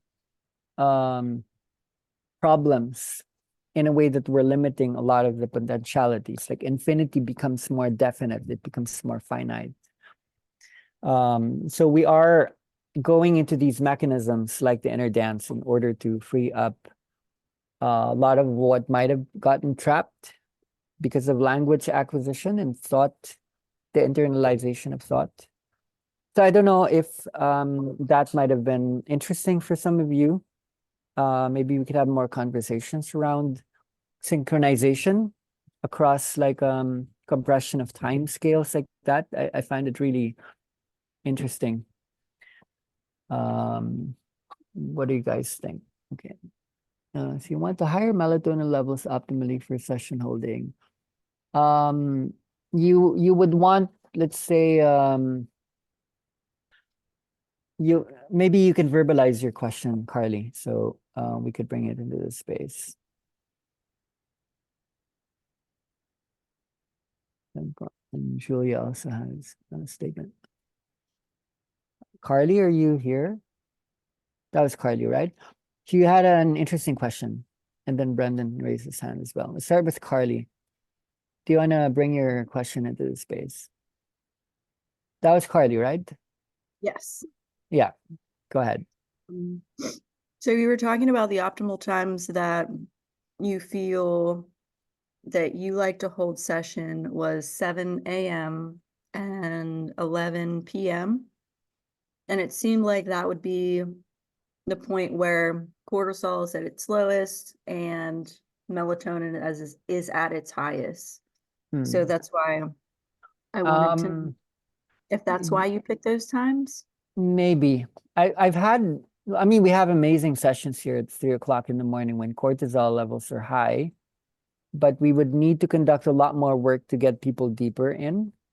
Like So I don't want to emulate. make I don't want to paint myself to a corner and make a judgment call. I think I'm establishing difference. So I probably am making a mistake by saying those are the best times. I'm just saying maybe they're different. And maybe we can do notes comparison now. Like, what do you think has been the more effective based on this principle? So maybe different types of playlists depending on melatonin and cortisol levels. Yeah, different body holding ways as well. Like even asking it out there, the sessions in the morning, afternoon, and night, are they the same? Even with you, have you done it in different times of the day, and did you notice a difference? I have. And even personally with my own listening, I've noticed I've tried even the same playlist. One morning I did, what was it? I think I put it in with my experience. Maybe it was Mind Noise. But initially I tried to listen to it around 10 a.m. and I couldn't. I kept listening. I was like listening and wanting to hear all of the conversation going on. And I tried to listen to it again in the evening, and I went straight into like the 0 point. I was just like out. I think it was because personally it felt like my brain was ready to engage in the world earlier in the day. So it was a little bit more open to environmental awareness and wanting to engage. And in the afternoon, I was more kind of already burnt out of intaking information and not wanting to listen so finitely to everything going on and letting everything kind of wash over me instead. It's the 10 a.m. I would be interested in. Like, so the chart that I'm looking at is based on a study on when is it that a person is the least likely to fall asleep. And 10 o'clock is it. It is almost impossible to sleep at 10 o'clock in the morning if you're following the body clock. So I do appreciate your expression on the 10 o'clock without maybe too much judging that that's a really bad time. I think we should just study it and talk about it. Yeah. Yeah, that makes sense because you would be more open to remembering your experience, to being able to like cognize the things that are going on, and less likely to slip into complete hypnagogic or sleep state because you're so close to bedtime or normal sleep times. Yeah, a lot of people, they wouldn't remember even what happened anymore when when people would drop in, but yeah, they wouldn't remember as much, for sure. I do like cortisol because cortisol has the ability to help people confront their fear. It brings about a direct confrontation that could lead to a recovery. People has escape routes when cortisol levels are high. But then when it's too high, that also will be the time when people are unable to stop thinking in that thinking way people describe. It's not helpful at all in an inner dance journey. Yeah, that's kind of what I was experiencing. So much so that it was like, I'm just gonna get up. I'm gonna go some of these things. I did have an interesting experience listening to long time ago that I shared while you were unsynchronized from the group. I had a really interesting drop in. I did my own little meditation thing, and it was really deep and palpable. So I got into the experience very deeply to begin with. And then towards the end, I kind of came to with more awareness, and I was in a Maya-ish type of place, and you were there.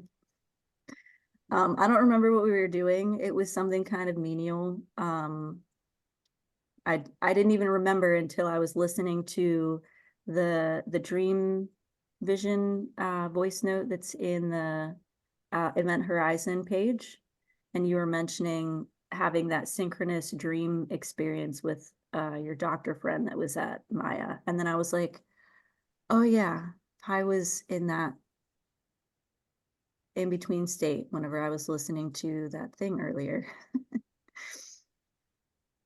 I've had that happen with other Mm. friends too, somebody that I practice and comes to my sessions regularly.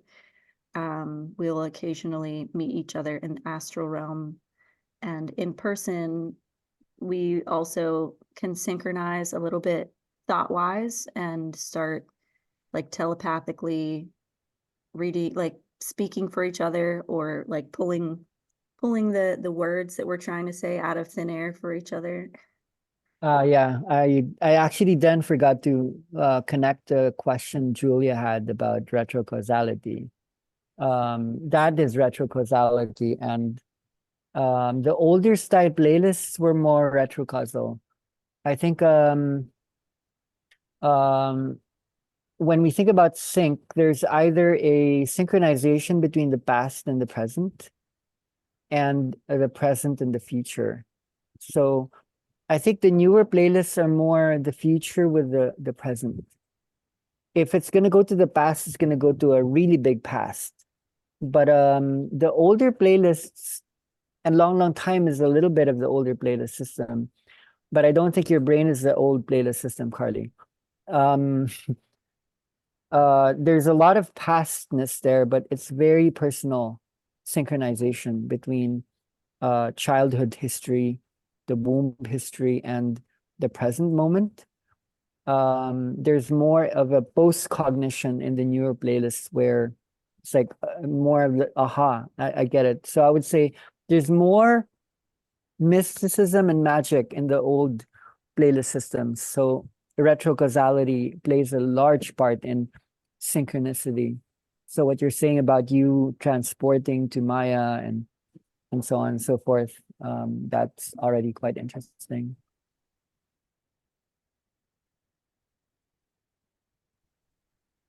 Okay, very cool. So let's move to Brendan and then to Oscar.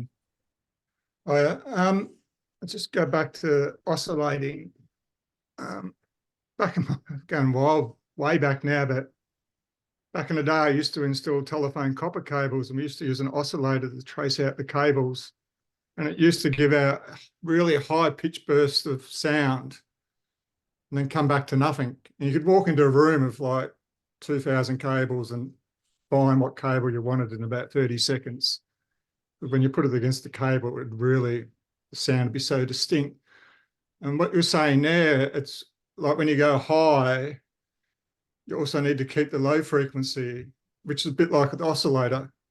It's like it's all the low frequencies have to be in sync before it produces that real high energy to go up.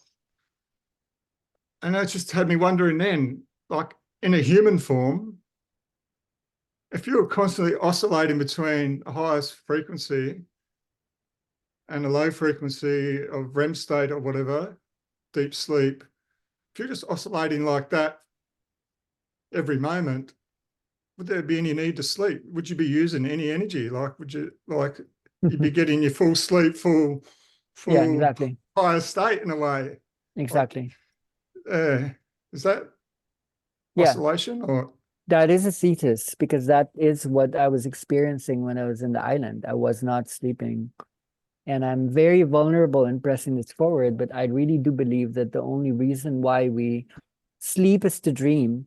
And in the dream, that's when the high and low oscillations are coming back into remembrance, that we, like, there's something about the human that created this big in-between space, this alpha beta consciousness that's really good at planning and organizing the chaos. But I think we came from the chaos, and we got afraid of it. It seems almost bipolar to oscillate back and forth, but I think we're seeing modeled in inner dance more of a simultaneous ability to hold without jumping so much anymore. And that's the ability to hold more emotion, more information in a way that's, steady. Okay. Interesting. Thank I you. love your metaphor though, because synchronization between science and the energy, it's really there. This probably are all explainable in physics what is happening in our psychologies and whatnot. Okay, Thank you. thank you. Oscar, then Fanny. Yes, thank you, Pai.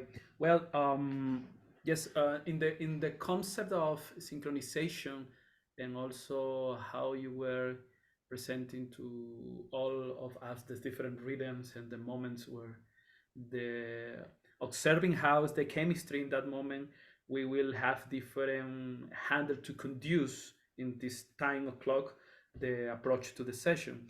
I would like to say that when I was holding regularly sessions in the midday Saturday, I have requirement or empathy for have a different conduction of the space when I do sessions at 8 p.m.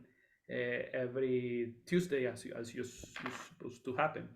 So when you mentioned that it needs a different conduction, it means different ways to bring bodies to the disposition and to the space of trust and understanding this chemical activity that is happening in the body. So I was founding the session from at 12 p.m. very much rich and diversity and experiences than the 8 p.m. Of course, with different, not in a general and a universal way. The word empathy, synchronization calls to means in psychology is like a empathy. How much empathy I need to bring in order to catch what is going on and being able to respond to the sync phenomena that is the bodies and the system responding, but also the identity, the person, how synchronization also talks not just in chemistry, electricity, and magnetism, also in the heart opening, how synchronized, how being accountable and accessible, being able to, when you say that cortisol confronting to us, and some people have the mechanism to run away when the information is going through their system, and the confrontation and the need to take actions in from the mess, in the chaos. Yes, how the yes was making echo for me, the empathy in the word inside the observation. It's also just what I want to say. Thank you. Yeah, I'm interested in your feedbacks now. I think we could just keep unraveling these insights now that we're able to talk about rhythmicity within the day. As you were speaking, for some reason, I remembered all of my 8 p.m. sessions. They were in Bahay Kalipay, but probably all across the world. I realize as I'm listening to you and I'm thinking about all these topics, a huge reason why a lot of the tracks in inner dance and instrumentation has so much of the drum. There's a lot of drumming. You actually need a lot of that drumming at night. But when I do morning and afternoon sessions, I can't. I just can't. I need more the delta, theta, meditative tracks. So now I can see that the drum, the heartbeat, that kind of palpitating heartbeat is spread out across the world. Probably there's like a match there because most people, they really do a lot of their sessions after work. Or let's say a great deal of them, the ones that happen in the cities. Probably a lot of them happen at different times of the day, but I think that culture had influenced a lot of the other cultures, so that when we're seeing a lot of the epinephrine, adrenaline raising, heart pumping stuff spreading out, there needs to be some differentiation. So empathy for the time of the day, empathy for what's happening in people's bodies, helps us to become better listeners rather than coming out with the automatic toolbox. Here's my toolkit. I bring out all my songs. We actually, I am glad we're studying the human being a lot more now, bringing about changes and whatnot. It makes us better therapists, doctors, energy doctors, and so on and so forth.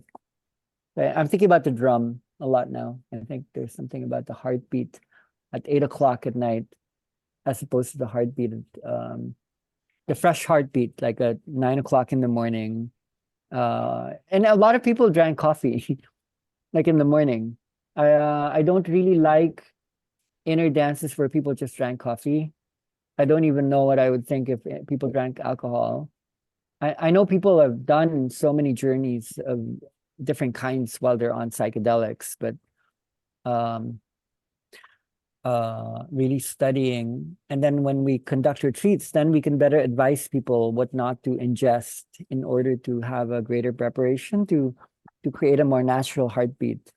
I think too much coffee and then too much drum, like what would that do? That could lead to either hypersensitivity, either like the overwhelm, then create balance, like a homeostasis of some kind. Empathy would be an interesting word, taking it out of just like emotional empathy. It would be like a wide range of empathy, musical empathy even.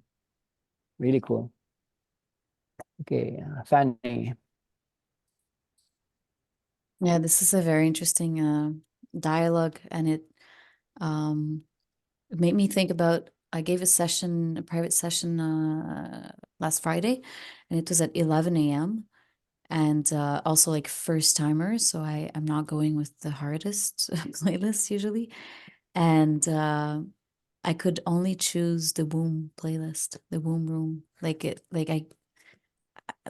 don't know. And now that we're talking, there might be something related with like the time of the day, and I'm also now questioning like because I know that like when we wake up, we're mostly like in the delta, and then slowly we activate, or like, I don't know, open, I don't know exactly what word to pick, but the brain activates different region, and we're like more into like going more into like beta brain waves during the day, but also like there's a wave like with the core body temperature. There's also like a wave of the brain waves during the day where like we also go back down in the evening, or if depending on the activity that we're doing. So if we need to get active, we're mostly going to be in beta, but if we need to like, I don't know, read something, we're not going to be in like high beta or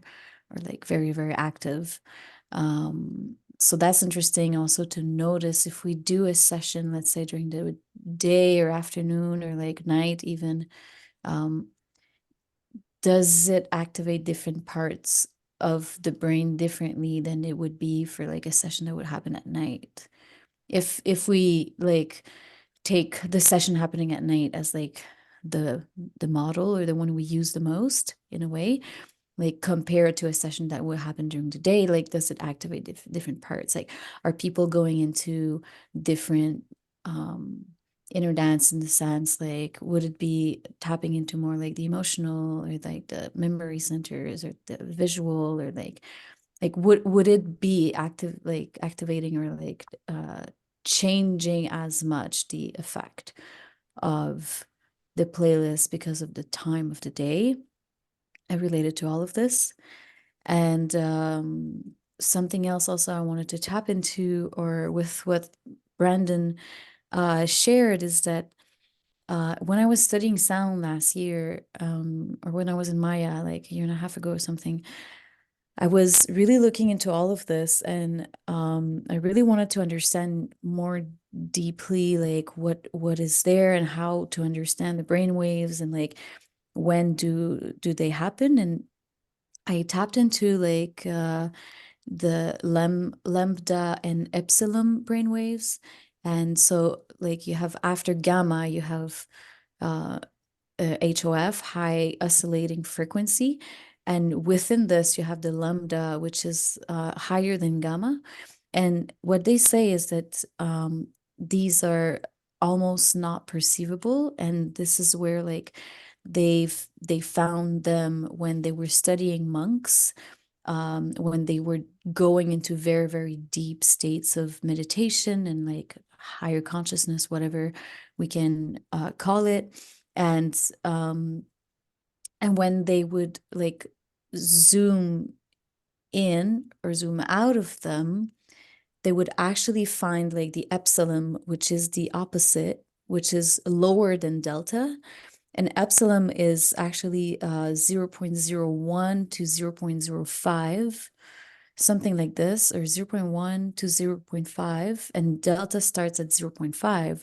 And what is interesting is that the EEG is almost not perceiving it. So that's why there's not enough science at the moment to look into this. But it would be the state where, and I'm sure some of you, I know I did experience this in inner dance, but it's the state of like, they call it the suspended animation, where like we're alive, but we're not showing any sign of like being alive. So like there's no perceivable heartbeat or like breath or like respiration or like the pulse even is not perceivable. So it's almost like we're dying in a way. And like when we go into this very, very high, the lambda, it would be so intense for us that it would make our heartbeat like go so high that we like, it's the sensation that we almost die. So both of them are like playing with like very, very near death in a way, like life and death like cycle.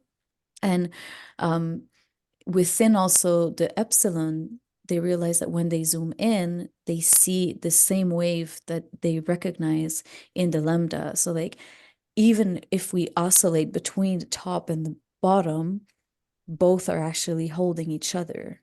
So we're never just in one or the other, but we're always in both. So like, I find it's interesting because we can be like in the middle and just like really like have this dominating brainwave, but when we go, the higher we go, the lower we go, and the lower we go, the higher we go. So like there's no like just going up, because you're actually holding yourself like very, very grounded at the same time.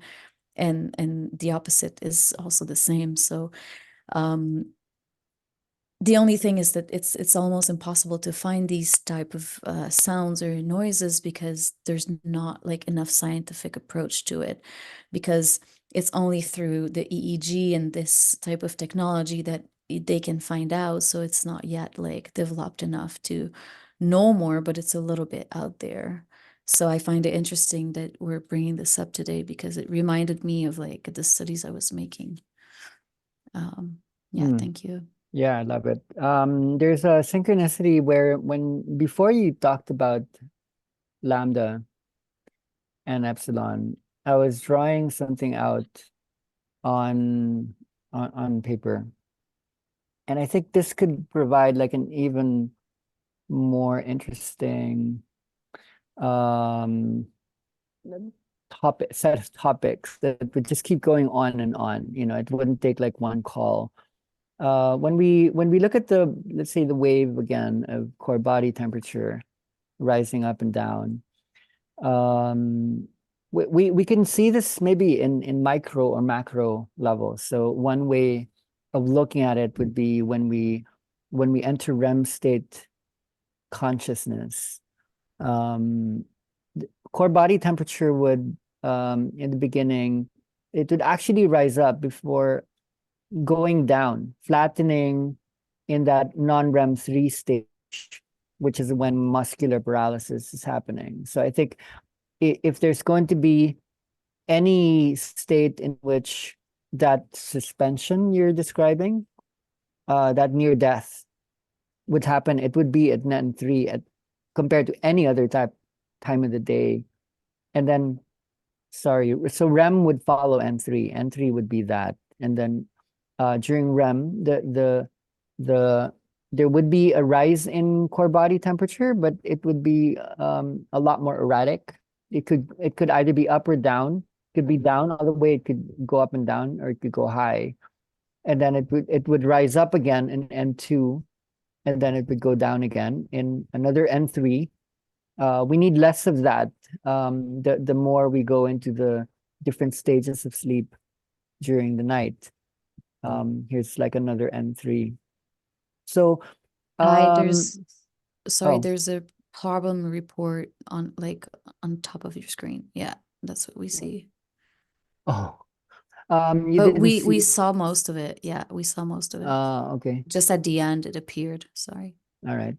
Okay. Thank you. You need to keep telling me. All right. No one wants to look at a problem report. Okay. So this could be 24 hours, but this could be 12 months, right? So let's represent this as summer, and then this would be winter. This could be spring, and this could be fall. Never mind the other two.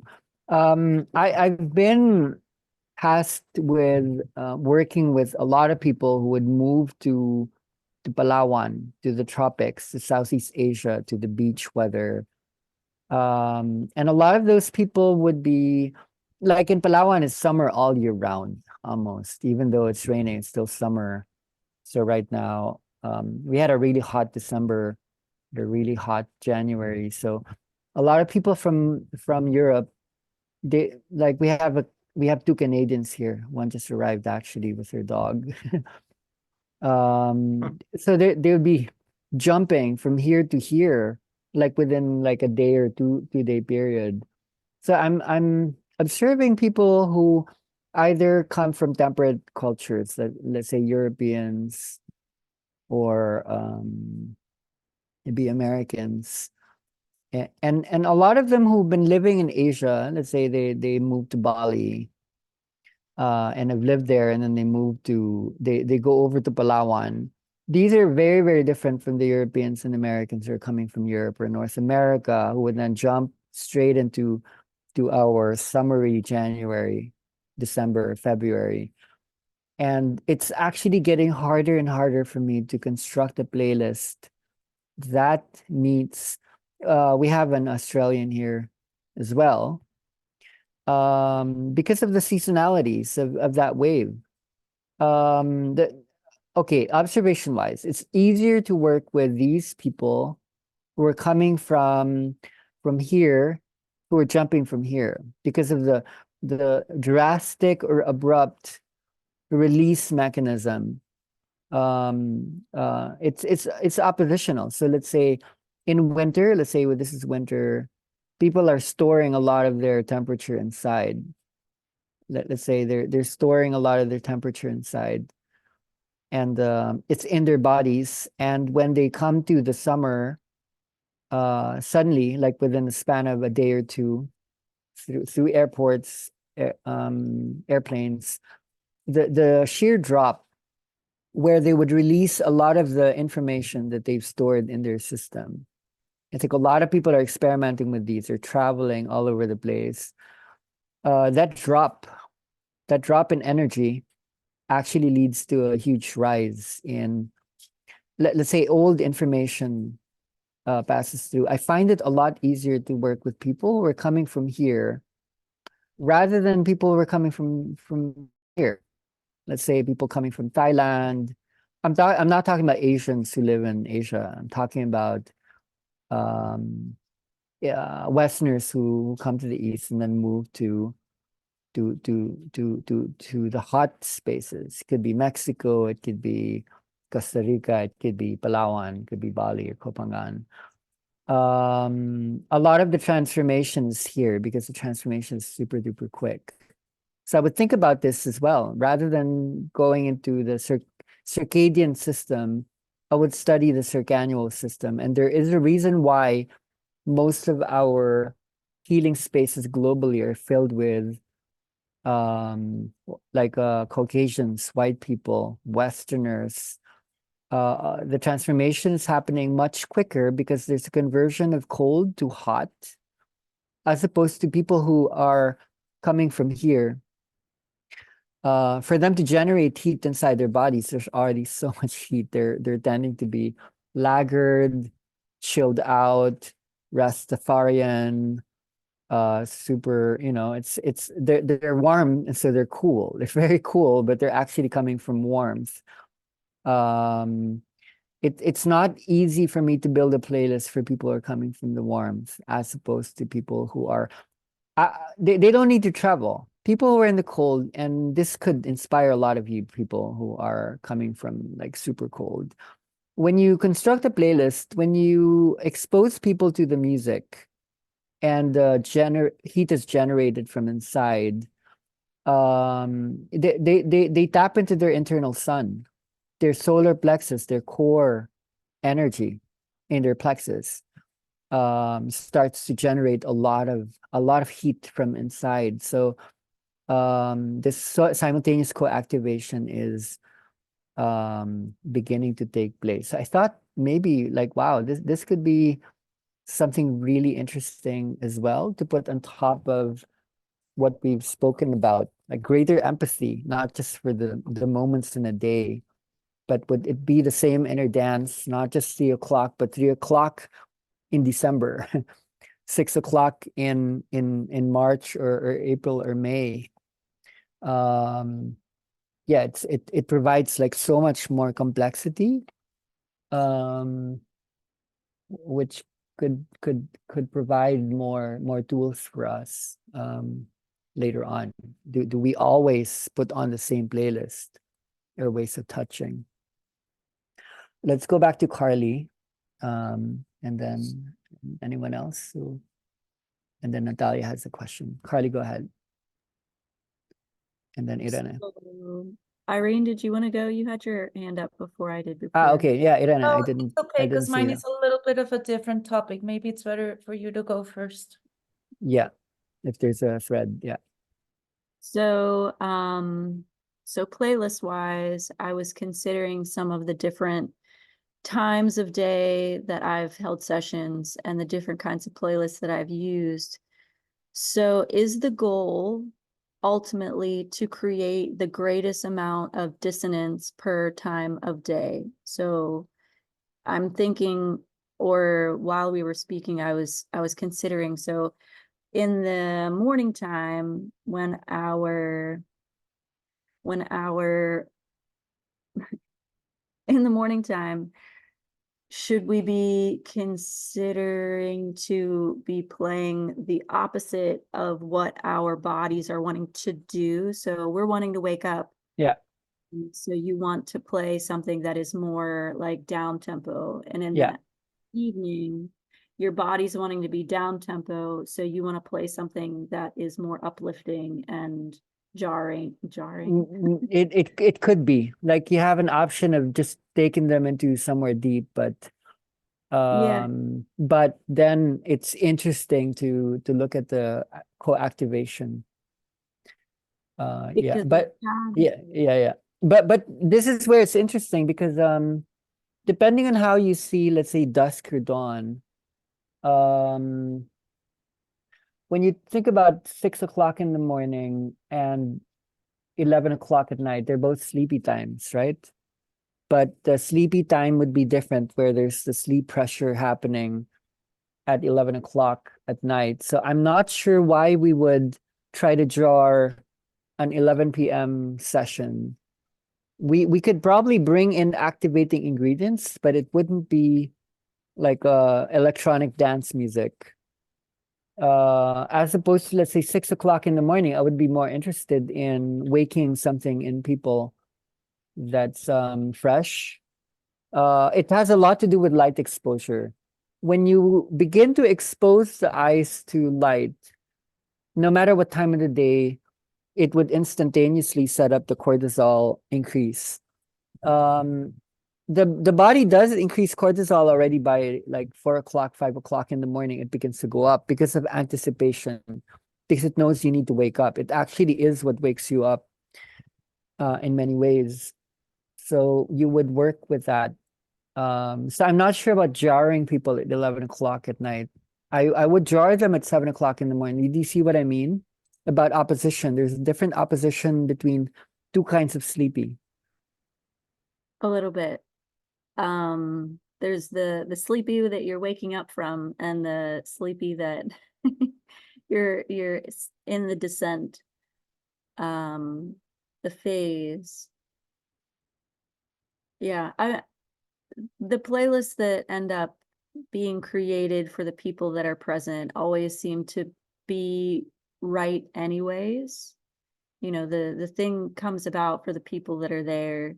But my session 2 weeks ago, it was a 7 p.m. session, and I was led to use the womb room, and that is probably like the chillest session or playlist that I've ever played for anybody that's came to my sessions. And so many people had a hard time like sinking into the session, which was interesting. But they still, you know, that friction still caused them to confront the things that they needed to confront and take them where they needed to go. Yeah, I have the same with womb room. I have a hard time using it at 8 o'clock at night. It's been more effective in the mornings and in the afternoons. Okay, amazing. I think that's it. Okay, Irene. Maybe Fiona, if yours is related to this, you could also go. I don't want to break the thread. Sorry, it's actually Noel here with Fiona. Oh, So hey, you guys. hi. So when I talk, and we're talking about a lot of cycles, synchronizations, and you're talking about the winter cycle and going into summer. So am I right to surmise that we're constantly trying to create desynchronization as well as synchronization? Because from what I see from those people where winter is suddenly brought into summer, you're causing a huge desynchronization in their cycles. And then we are working in other ways to synchronize. So it's always this constant polarity between synchronization, desynchronization, breaking of the neurons, recreating new possible pathways and structures. Am I right to say so? In a way, like when you think about, let's say in Finland, they have these months where there's 2 hours of daylight a day, super cold. People tend to be alcoholic, depressive. Then they're synchronized to hibernation periods, but because people are exposed to modern tools, then there's like a confusion there. So bringing warmth to them would be really interesting. I think from the Singaporean standpoint, going to Natalia's question about what about people who have moved from a warm place into a cold place, how does that affect them? I'm not talking about aircon in Singapore. I'm talking about colonization. Cold places would be cultures where people are a lot more developed in intellectually speaking. There's a very high emotional and energetic intelligence in people in warm places, where collective societies would be key. Now, when you think of Singapore, where there's a high level of intellect, a lot of it was able to borrow cold culture capacity, right? So there's something cold within the warmth in Southeast Asia, Singapore. And then when you move to Thailand and then you move to Vietnam and the Philippines, you don't have the same cold-warm balance. So I think if you do work in a cold climate, you would try to bring, let's say, emotional warmth to people. And then when you deal with, say, parts of Asia that are very traditional, indigenous, you'd actually think about how to bring cognitive development. There's something about cognitive development that's quite cold. It's not warm. It's very exact. It's very structural. It's very computational. So that's maybe one other way of looking at this from how you would construct a playlist. Would you bring in emotions or would you bring in ideas? Looking at the differentiation in long time and African time in IBEF. A lot of the synthesizer music would bring about like ideas, but the songs, they would bring about a lot of emotion. So how would you balance that within one playlist, for example? Thank you for sharing. Okay, now finally can go to Irene. Yeah. Don't pass it on yet. Yeah. Yeah, you go ahead. Yeah, well, actually now something else came up, but I'm gonna ask you two questions. The first one is, since we're talking about this weather, and I'm also wondering about places like Colombia and maybe Philippines where we don't have any seasons or not very marked seasons versus people that live in seasons, and they also might have like a different wave and a different juxtaposition of what their bodies experience and what they go through in winter and warmth, and even the way the brain works, because in a season place, people need to plan more and they're a bit more adaptable, whereas in here, it's like the same weather all year long. So I was just wondering if that could also affect somehow the journeys people have or not. It's just like a wondering I'm making. The influence is there. A lot of it's still related to time. So when you think about technology, for example, Colombians, South Americans, Filipinos, when we were exposed to the internet and cell phones, now we have so much feedback happening that we now have less time. In a way, we gain time, but now we have less time because there's more to accomplish. We're busier.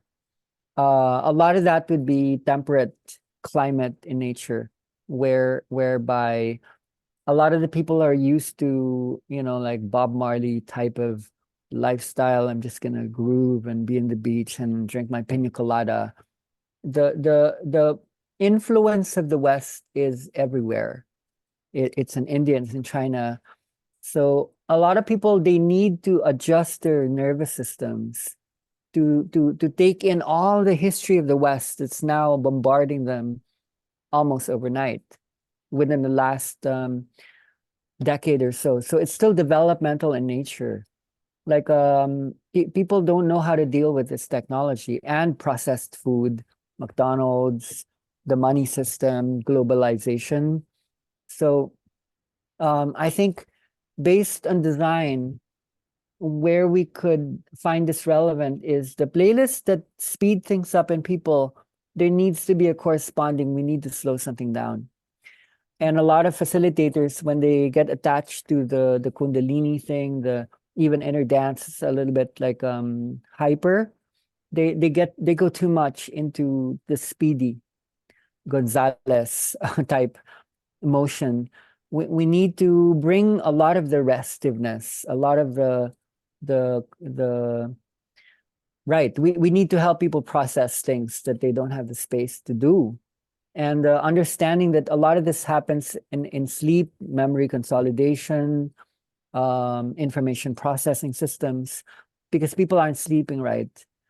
If they're not going to get that in their sleep, we can give that to them in wakeful sleep, in a way that's not escapist. A lot of emotional processing, confrontation of fear, coming even into community where we have to talk about this in public. We have to show vulnerably the hidden things.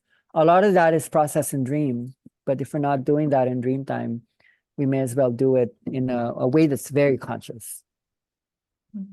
Yeah. Yeah, actually I've seen a lot in the CAP community and people attending that it's too much. They're like overstimulating the nervous system, and then people are with imbalances and anxieties that persist afterwards. And then my second question was around what we were talking about in the beginning of the two playlists, like long time versus African time, or versus just a new type of way of creating a journey and the playlist. And I was wondering, because from observation and from my experience, I've noticed that with the old way of doing things, like more the Kundalini, the sequential songs, Spotify, I intuitively always want to do sessions in a group. I feel that the group is a little maybe not needed, but it kind of, yeah, it allows for people to go deeper and for like a healing to occur, versus, well, I'm experimenting with the new playlists. And there, I do not feel that as much. I feel that people can lie down, even online. I prefer like the new playlist. I don't know what is it in them that people can go through by themselves, even just a kid, the one I was working with, and they're still seeing huge transformations and healings, versus the old way yeah, I feel the group is more needed. So I was wondering if you could share some insights around that or your perspective.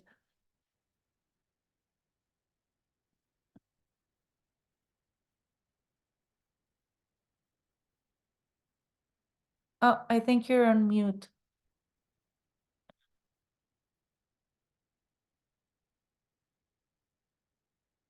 Okay, yeah, there. Yeah. Okay, so I think we could begin to even draw out what the playlists might look like. You know, like when you look at a song, maybe you have like the drum, and then you have, let's say, the bass, you have the guitar, some kind of instrument. You would have like a regular beat pattern in the drum, and then maybe you'd have like a kind of pattern within that syncopates or synchronizes with the drum. And then the guitar would try to create a melody, as well as voice would try to create a melody that dances between let's say you have a rhythm instrument as well. This is like harmonics, maybe like chords, you know, different tones at the same time, creating something the vocal range or guitar solo could dance around. So the drum sets like the timing in terms of one beat at a time, regular rhythm, and then the harmony would create space across the rhythms. Okay, that like it could to bring in more information simultaneously. So when we're doing like the songs type of like Spotify song number 1, number 2, number 3, and then you hop from one song to the other, and then very often the songs would be very diverse from each other.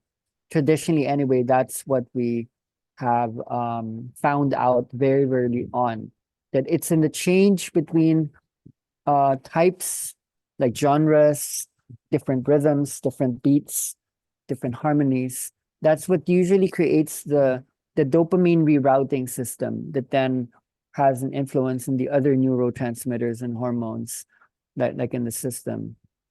Now, a lot of the effectiveness in that kind of journey has to do with the a lot of it would be very how am I trying to describe this? There would be a juxtaposition or a contrast between the songs. This is not so evident or obvious in the new playlists, where the new playlists would have more, might say, continuity.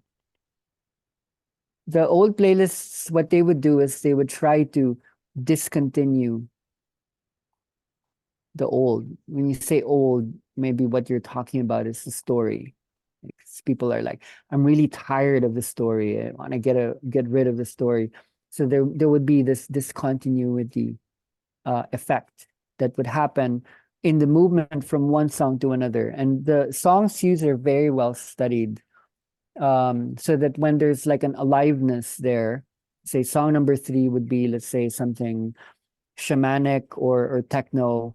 A lot of the BPM that's very alive and kicking would be at around 90 to 100, 120 BPM.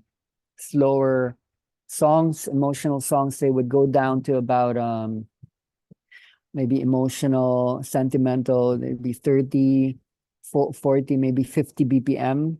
You know, it could be like a romantic song, a spiritual song. BPM would be beat per minute, cycles per minute. And 30 is not a lot. It's very, very slow. 100 could be quite fast already. So a lot of the new playlists would juxtapose very, very slow BPM. It could have something as slow as 20 BPM. But what it actually hides is very fast BPM. There would be something like 200 to maybe even 240 BPM. Sometimes we go even up to 300 beats per minute. Now, the brain, this is the brain doesn't recognize 300 or 20 beats per minute. So let's say this would be the duration, you know, the rhythms are very, very far from each other. And then there would be these tiny bits of information juxtaposed. So this would be like slow down here, and this would be fast up here. So not really like breaking from one song to the other, because we don't need to do that in a lot of people anymore. They're already so broken apart, broken down. It doesn't make sense to keep discontinue in the story. What we're interested in is how people can go back to the story, but the story is like a new story. The old playlisting style and Cap did copy a lot of the original inner dance musical styles. A lot of that is very, very good at breaking old stories. The so-called ego death, you know, like I'm tired of it. I don't want it. But because that had been situated in a way that it doesn't shift, that's the whole point. It's very good at creating a significant shift in energy that people like to call the rising of the Kundalini. But what does that actually mean, right? The rising of the Kundalini is in fact more of a descent of old stories of you know. But when people are used to just like making the energy go down so that an energy would go up, rather than energy going down, like the mind stop thinking, the energy would go up. What this actually constitutes is a loop. People are looping. So when we say, oh, some people are stuck, they're basically stuck in a loop. Because when there is a lack of a really effective vocabularization, meaning if there's a lack of keep losing my pen, contextualization, like context building, which requires not simple words. When we go into the brain state of the child, there is a capacity for complexity. When we keep, let's say, using the same words like Kundalini or energy or life force or Shakti, a lot of which are recurrent in many spiritual traditions that have been there for a really long time. Without effective context building, too much spirituality can actually loop the mind when we oversimplify the rising and falling. So when the style is committed to the sequential process, which is very powerful in a way, it's cathartic. It can lead to a lot of release, you know, purgation. After enough purgation has been done, the body actually needs stability. And when that stable ground isn't offered, that's when the loop happens. So a lot of the new playlist systems have been trying to counteract that. We're trying to design that in a way that people wouldn't be bipolar and jump from fast to slow in a sequential way. What we're trying to do is, if fast and slow can be held together at the same. I'm sorry, someone needs to mute. I think I'm not able to do it when I'm not on the screen. When we're able to simultaneously hold fast and slow together without sequencing it, then people can get continuity, you know, like the kind of mind or brain that we gain from a higher intelligence space, able to handle more abstract elements whilst being in the world, being able to concretize things, concrete and abstract sensory modalities are both happening. What would take place is you wouldn't lose your train.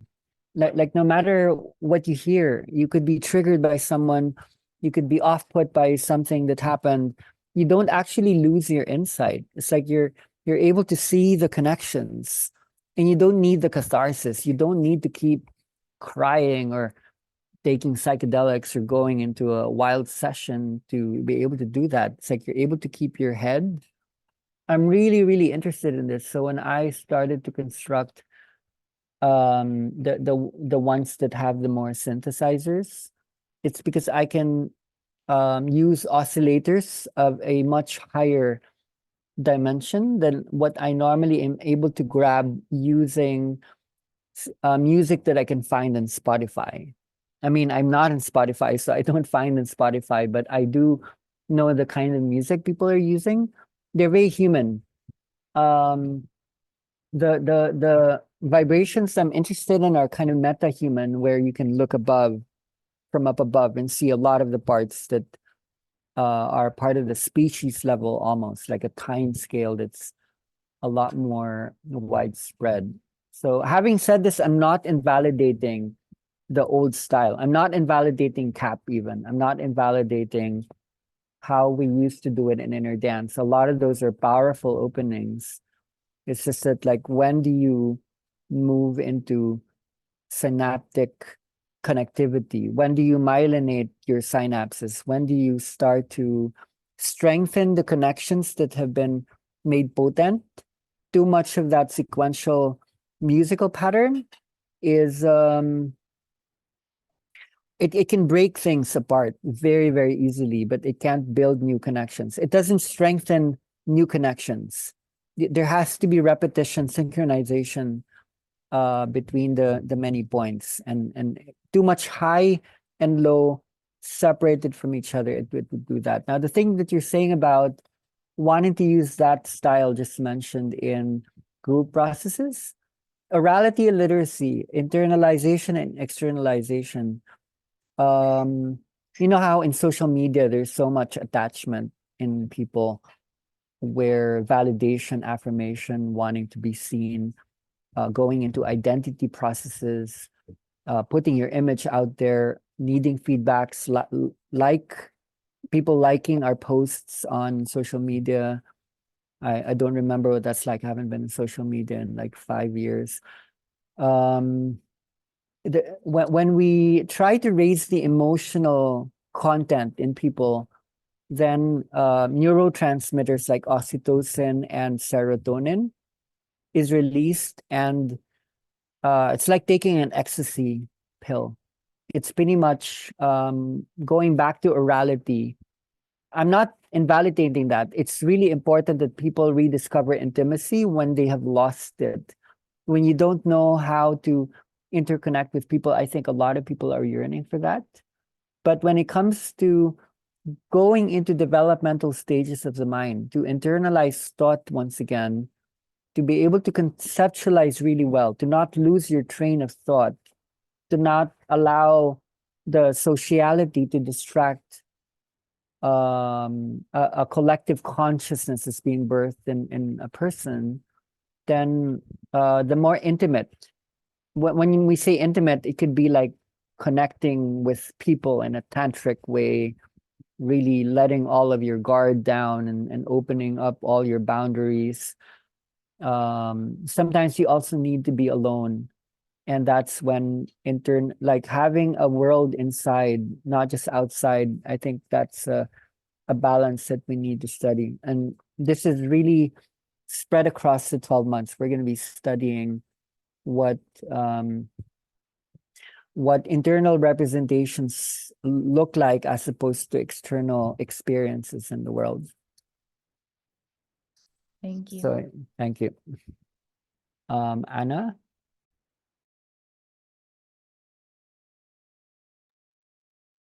Yes, hello.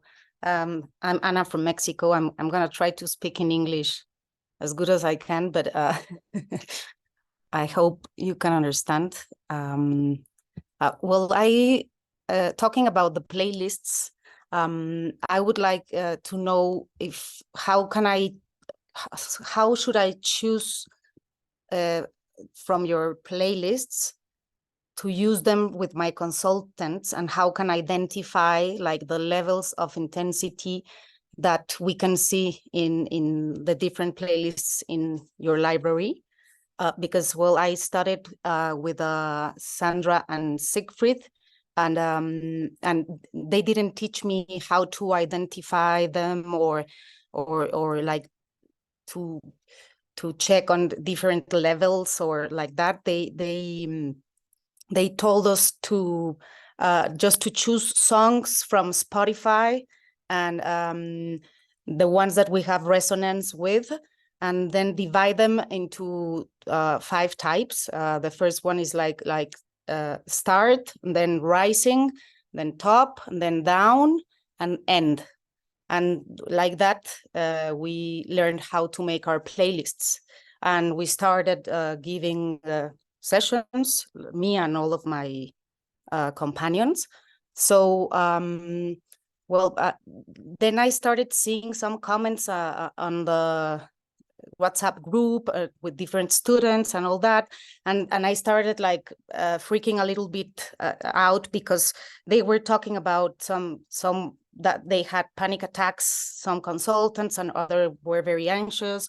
Other, they asked about some headaches, that the consultant had headaches for a few days, and lots of doubts, and like with pacemakers or epileptics. And so I started like getting a little bit scared, and I haven't been able to use any of your playlists because I don't know how to differentiate or between which one is for beginners or which one is for I don't want to, because I don't know how to handle it, you know.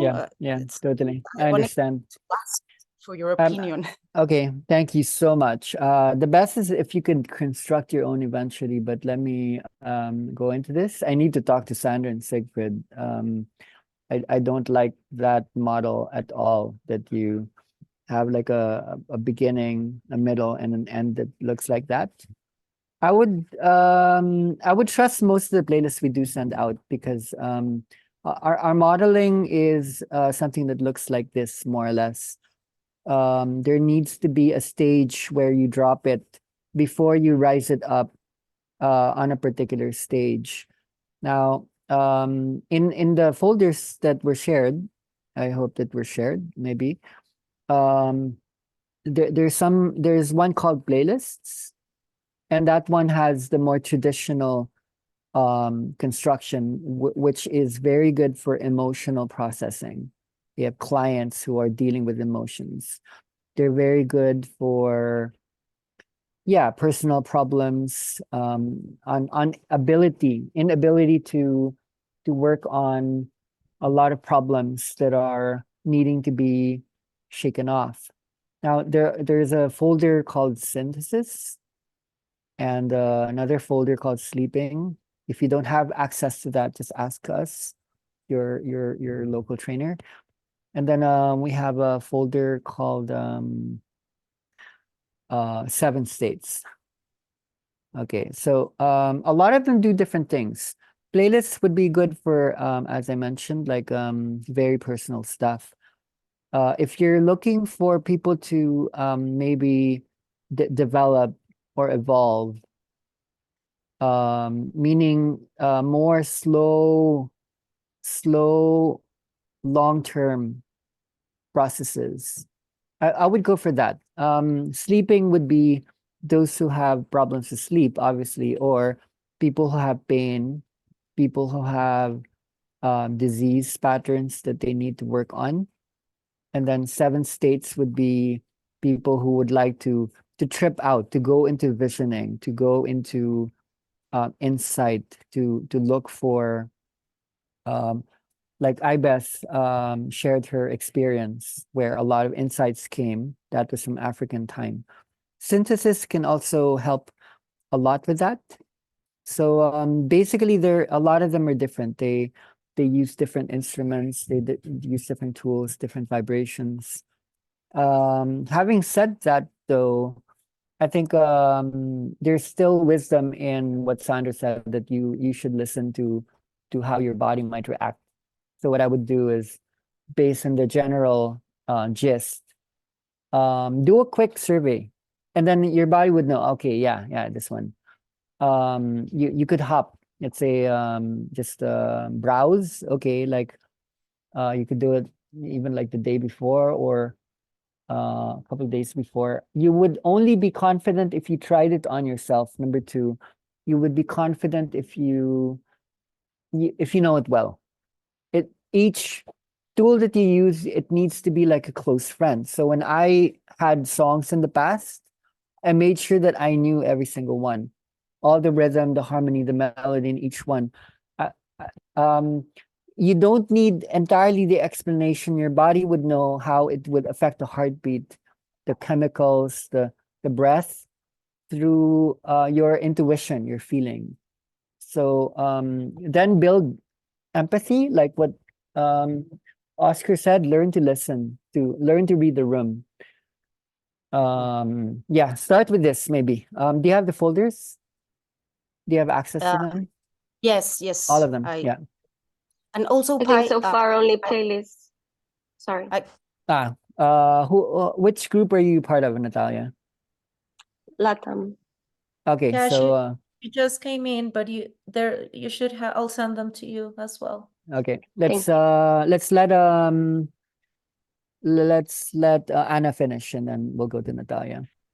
Thank you. Well, I just wanted to tell you that it would be interesting if you could hear some of the playlists that me and my peers are using since 5 months ago that we had the facilitation, because there's a lot, like hundreds of people that it's using their playlists and they're saying that's inner dance, like, so I'm like, I want like to scream all of like, hey, there's a lot more, it's super different. So I'm like very thankful for what the explanation you gave me.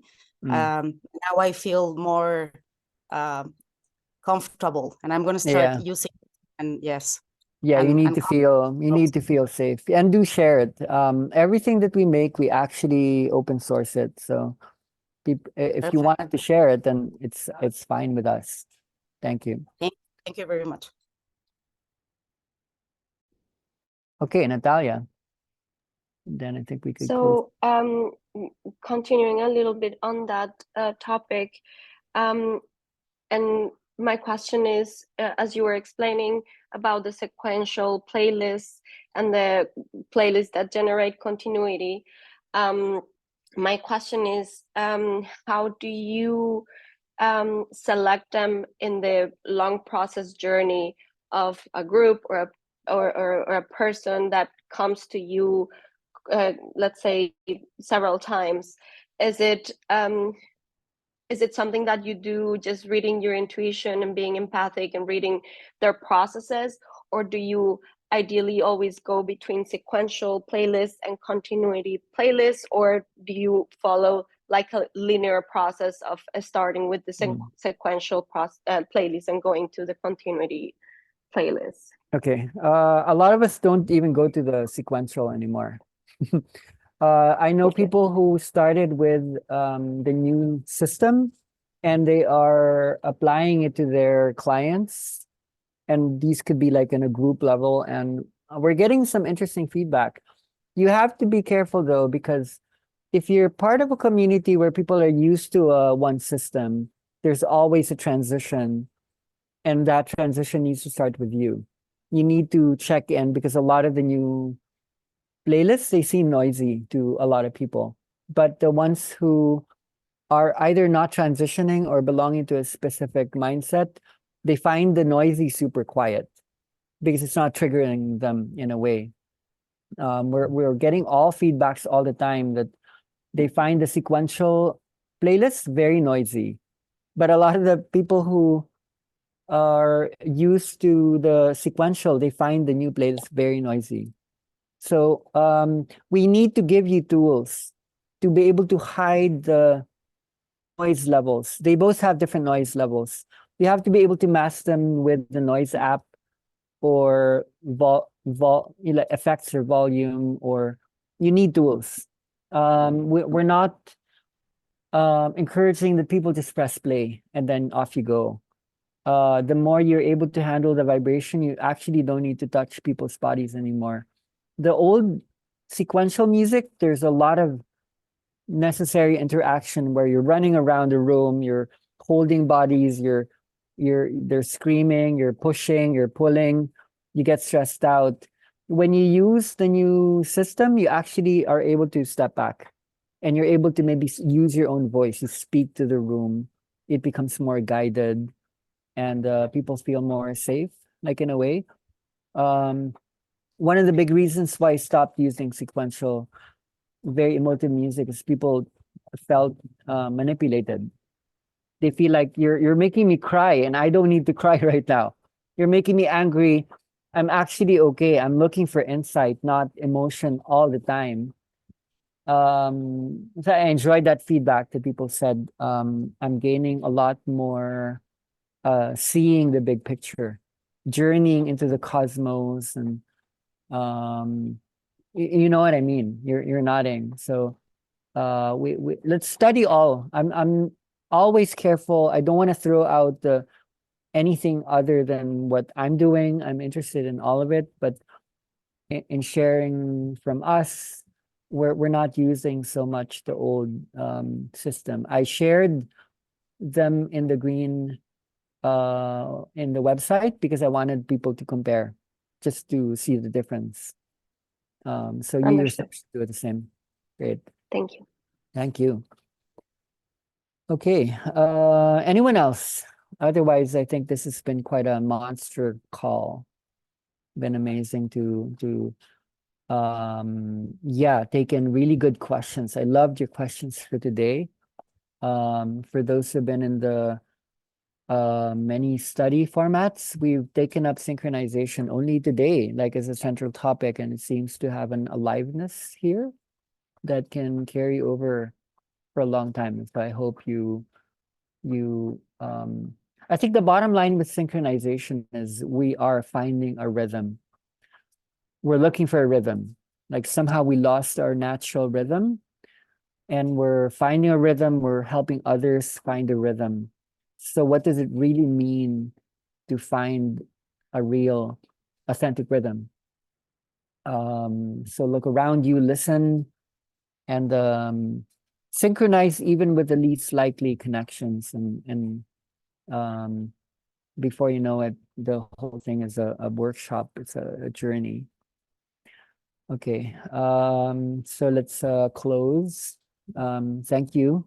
Thank you. So much gratitude for those who are able to make it. And unmute, yeah, thank you, Oscar. And everyone else, like unmute yourself and we'll close together. Thank you. Thank you. Thank Thank you. you. Thank you very much. Everyone. Thank you. Great. Thank you. Time. Bye. Oh yeah, and one announcement is I think that this coming Sunday there's going to be a community call. So it's going to be a global sharing space with all the groups who want to just share their own journeys. Yeah. Okay, that's it. Thank you. And we'll see you again. Thank you. Bye. Thank you. Bye.